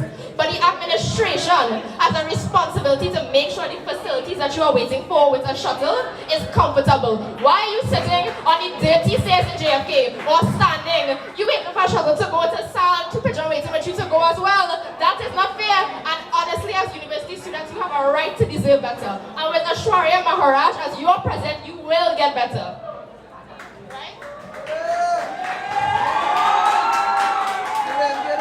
The next thing I want to talk about is communication with administration. Every single person here has to communicate with admin at some point in their life. Why is it so difficult to get a single answer from admin? You go to bursary for one simple question, they send you here, there, everywhere. Next thing you know, you check your phone 10,000 steps. All because you couldn't get a straight answer on something that was critically important to you. That is not fair.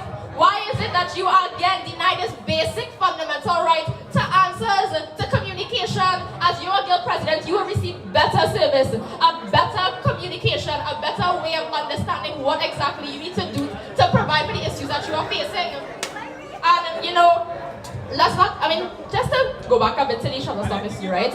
I know there's the saying that, oh, as a med student, I don't be here often, but nobody does be on a shuttle more than me. Because every single day, maybe twice per day, 3 times per day, I come in from Mount Hope to here and back, commuting with the shuttle, aware of the issues that we're facing. I even take the PTSD bus stop, and I know how hard that PTSD bus stop, how uncomfortable it is, the lack of seating, the fact that the seats are uncomfortable, how dark it is get at night. That is a safety concern, and thankfully I have been liaising with the administration. The administration is listening, and they are willing, they are looking at revising and revamping that current PTSD bus stop because they are aware, because I brought it to their attention, and I did that as treasurer. So imagine as president what I could do.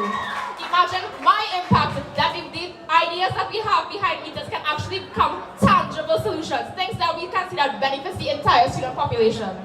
Right? Anyways, and you know how I mentioned I like to listen. Well, I really like to listen to the people. I like to understand what they're feeling. Just a couple days ago, 2 fellas in staff come and tell me that they wanted a next table tennis board. You know what I say? Alright, I went home immediately, started working on a proposal for next week amenities meeting, because you want that table tennis board, I will get that board for you. And that is what a president should do. A president should provide. These students in Mount Hope who don't have food options, I submit a proposal to get a building so food vendors can come in and sell. It's currently with the CEO of NCRHA, because they are looking at the possibility of that.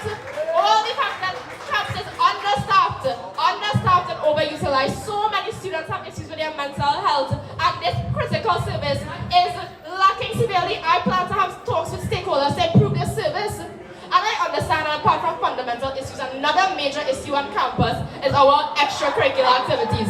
I want to ensure there's a balance between the extracurricular activities. not just a set of mundane repetitive activities over and over, the same thing we see it. I want activities that benefit the university students in a holistic way, a way that they can benefit academically, recreationally, entrepreneurially, and all facets, because that is what you come to the UE for progress. And who is progress large with? Maharaj! Right? So I did all that as guild treasurer, and I can do more as your guild president. So on April 13th, who are you voting for? Who are you voting for? Exactly! Vote Maharaj for progress!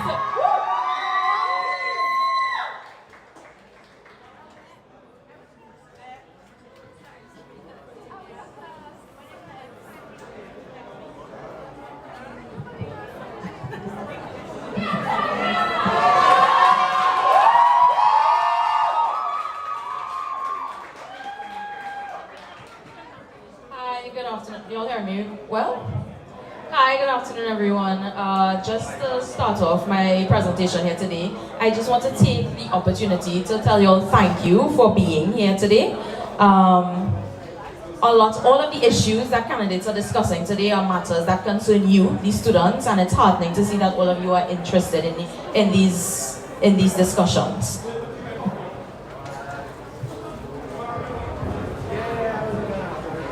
To start off, let me just run through a few quick facts about myself. As you may know by now, my name is Tyler Marie Mungle. I graduated last year in October from the Faculty of Science and Technology with a double major in biochemistry and chemistry. I'm currently pursuing my master's in food science and technology in the Faculty of Engineering, and I serve currently as the secretary of the Guild of Students. Now, I don't have a lot of time. I thought when they told me 10 minutes it would be a lot, but it really isn't. So I'm going to try my best to run through a lot of the points that I think are really salient and affect students today. And the first is safety on campus. One of the main things I want to discuss in terms of safety is tighter monitoring of points of entry around campus. Take for example the TGR North Car Park. The TGR North Car Park has 3 pedestrian gateways on the outer perimeter that are not monitored during the day. Anyone can walk in and out of those gateways. But you're walking through North Gate, you're walking through South Gate, and you're getting a hassle to see your ID. Now, I'm not complaining. That is their job. They need to check your ID. But other people waltzing through TGR. Who walks in through TGR? Do you feel safe? We don't know who coming in and out of here. They're checking on all the other points of entry to see which vehicles have car passes, but criminals don't move in cars alone. Come on. And similar issues are being faced with the Northeast Gate that's connected to the student walkway. Nobody is monitoring that during the day. Similar issues in the School of Education, there isn't even a guard booth. The guard has to stand further inside the compound. So who is standing up by the gate? Who is monitoring? Who is entering that premises? And that's a large premises. Not a soul. What about the lighting? I am a postgraduate student. All of my classes are in the evening, and most of them take place in the Max Richards building. I walking out Max Richards building at 7 and 8 o'clock in the night and walking in the walkway between the building and LRC Greens, and not a light on the building working. I supposed to feel safe walking back to SAC? Look at the crime situation in the nation, and I am supposed to feel safe? There's no consistency with the campus's safety plan. No consistency. It is haphazard. And if elected as your guild president, I plan to fiercely advocate for a more consistent plan. I also want to say that as the Guild of Students does not only have the responsibility of ensuring that their members are safe on campus, they also have the responsibility of ensuring that their members are safe off of campus. Do you know how many students live across the highway and risk their lives every day crossing the highway? Because let's face it, you're paying rent, you're paying tuition, you had to buy food, and somehow you still had to find money to travel to a campus that you're living 5 minutes away from. As Guild President, I want to advocate for the construction of a walkway over the highway. I plan on working with campus administration, the registrar, the deputy principal, the Ministry of Works and Transport, and the Member of Parliament for St. Augustine to ensure that plans, that we get the real rolling on this. I want to move on to how I can support you academically. Last semester, we had an unprecedented failure rate across all faculties. And honestly, it's because a lot of the students were just unprepared to re-enter a physical examination space. Imagine you are on online learning and you're expected to write 3 essays in a matter of 3 days with all your resources at your hand. And then bam, then put you in a room for 2 hours to write 3 essays. No resources, just memory and vibes.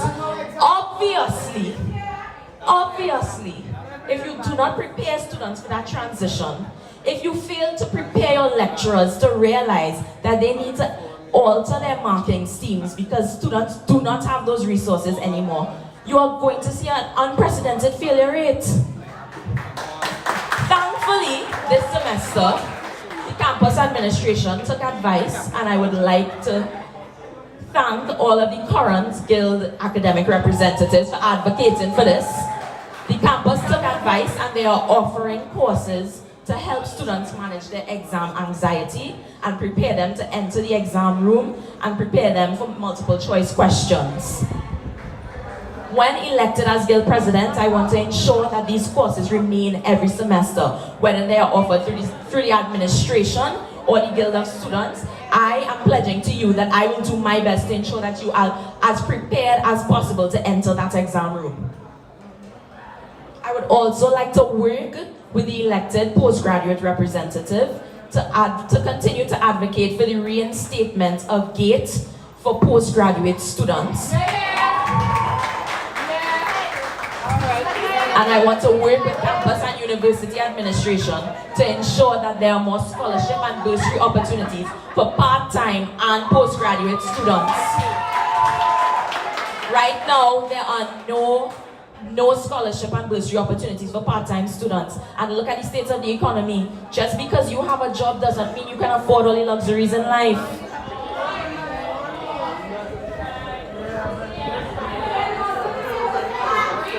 Just because you have a job do not mean you can afford all the luxuries in life.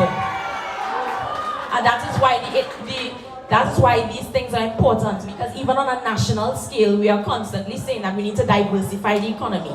But how are we going to do that if we take away the opportunities necessary for people to educate themselves and bring about such diversification? I want to move on to halls. I definitely have to talk about halls of residence.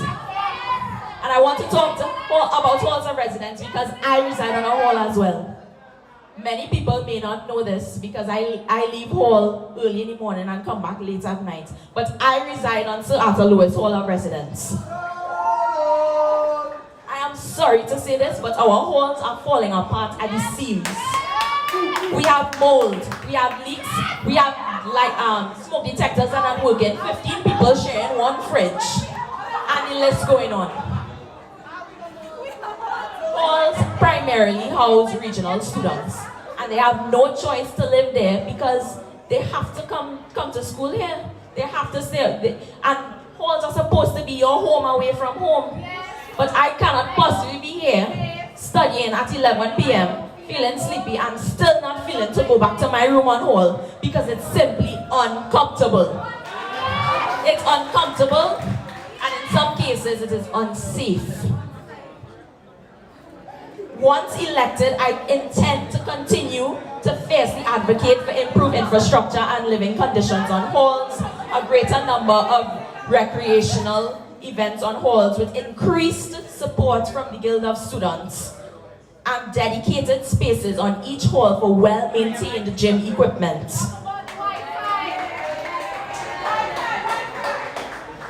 The last thing I want to talk about is how we move toward increased engagement, how we move toward a more engaged and involved student population, and how we move toward happier students. The first segment of my membership engagement includes the Faculty of Medical Sciences. I know we have a lot of students from the Faculty of Medical Sciences here today. I don't want to stand up here and claim to be intimately familiar with the issues of the Faculty of Medical Sciences because I am not a student there. But I can tell you, based on my number of visits there in the last 6 to 7 months, that I understand that the Faculty of Medical Sciences has its unique culture. It has its own way of operating. And I do not intend to change that. I intend to visit both Mount Hope and Vancouver campuses at least once a month, and I am coming to you. You do not have to constantly alter your schedules to come to us. As president, I want to move into a new era of campus culture. A lot of people are talking about bringing back the culture, but when we emerged from the pandemic, we wanted a new way of life. So why bring back the culture? Why not make a new one altogether? But to create a culture, we cannot have events that are haphazard.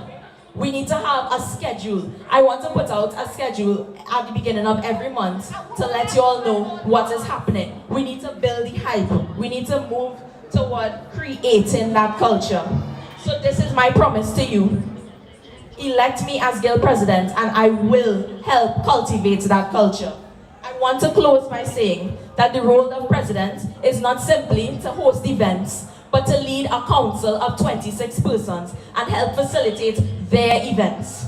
It is to attend countless meetings with campus and university administration for 6 and 7 hours to ensure that your interests are being served, to ensure that your money is being put to good use. I want to remind you that moving with Mungal means moving with a safer campus, moving with greater academic support, moving with greater engagement, and moving with a revived campus culture. So on April 13th, move to your student email, move to the election body voting link, and move with Mungal. I thank you.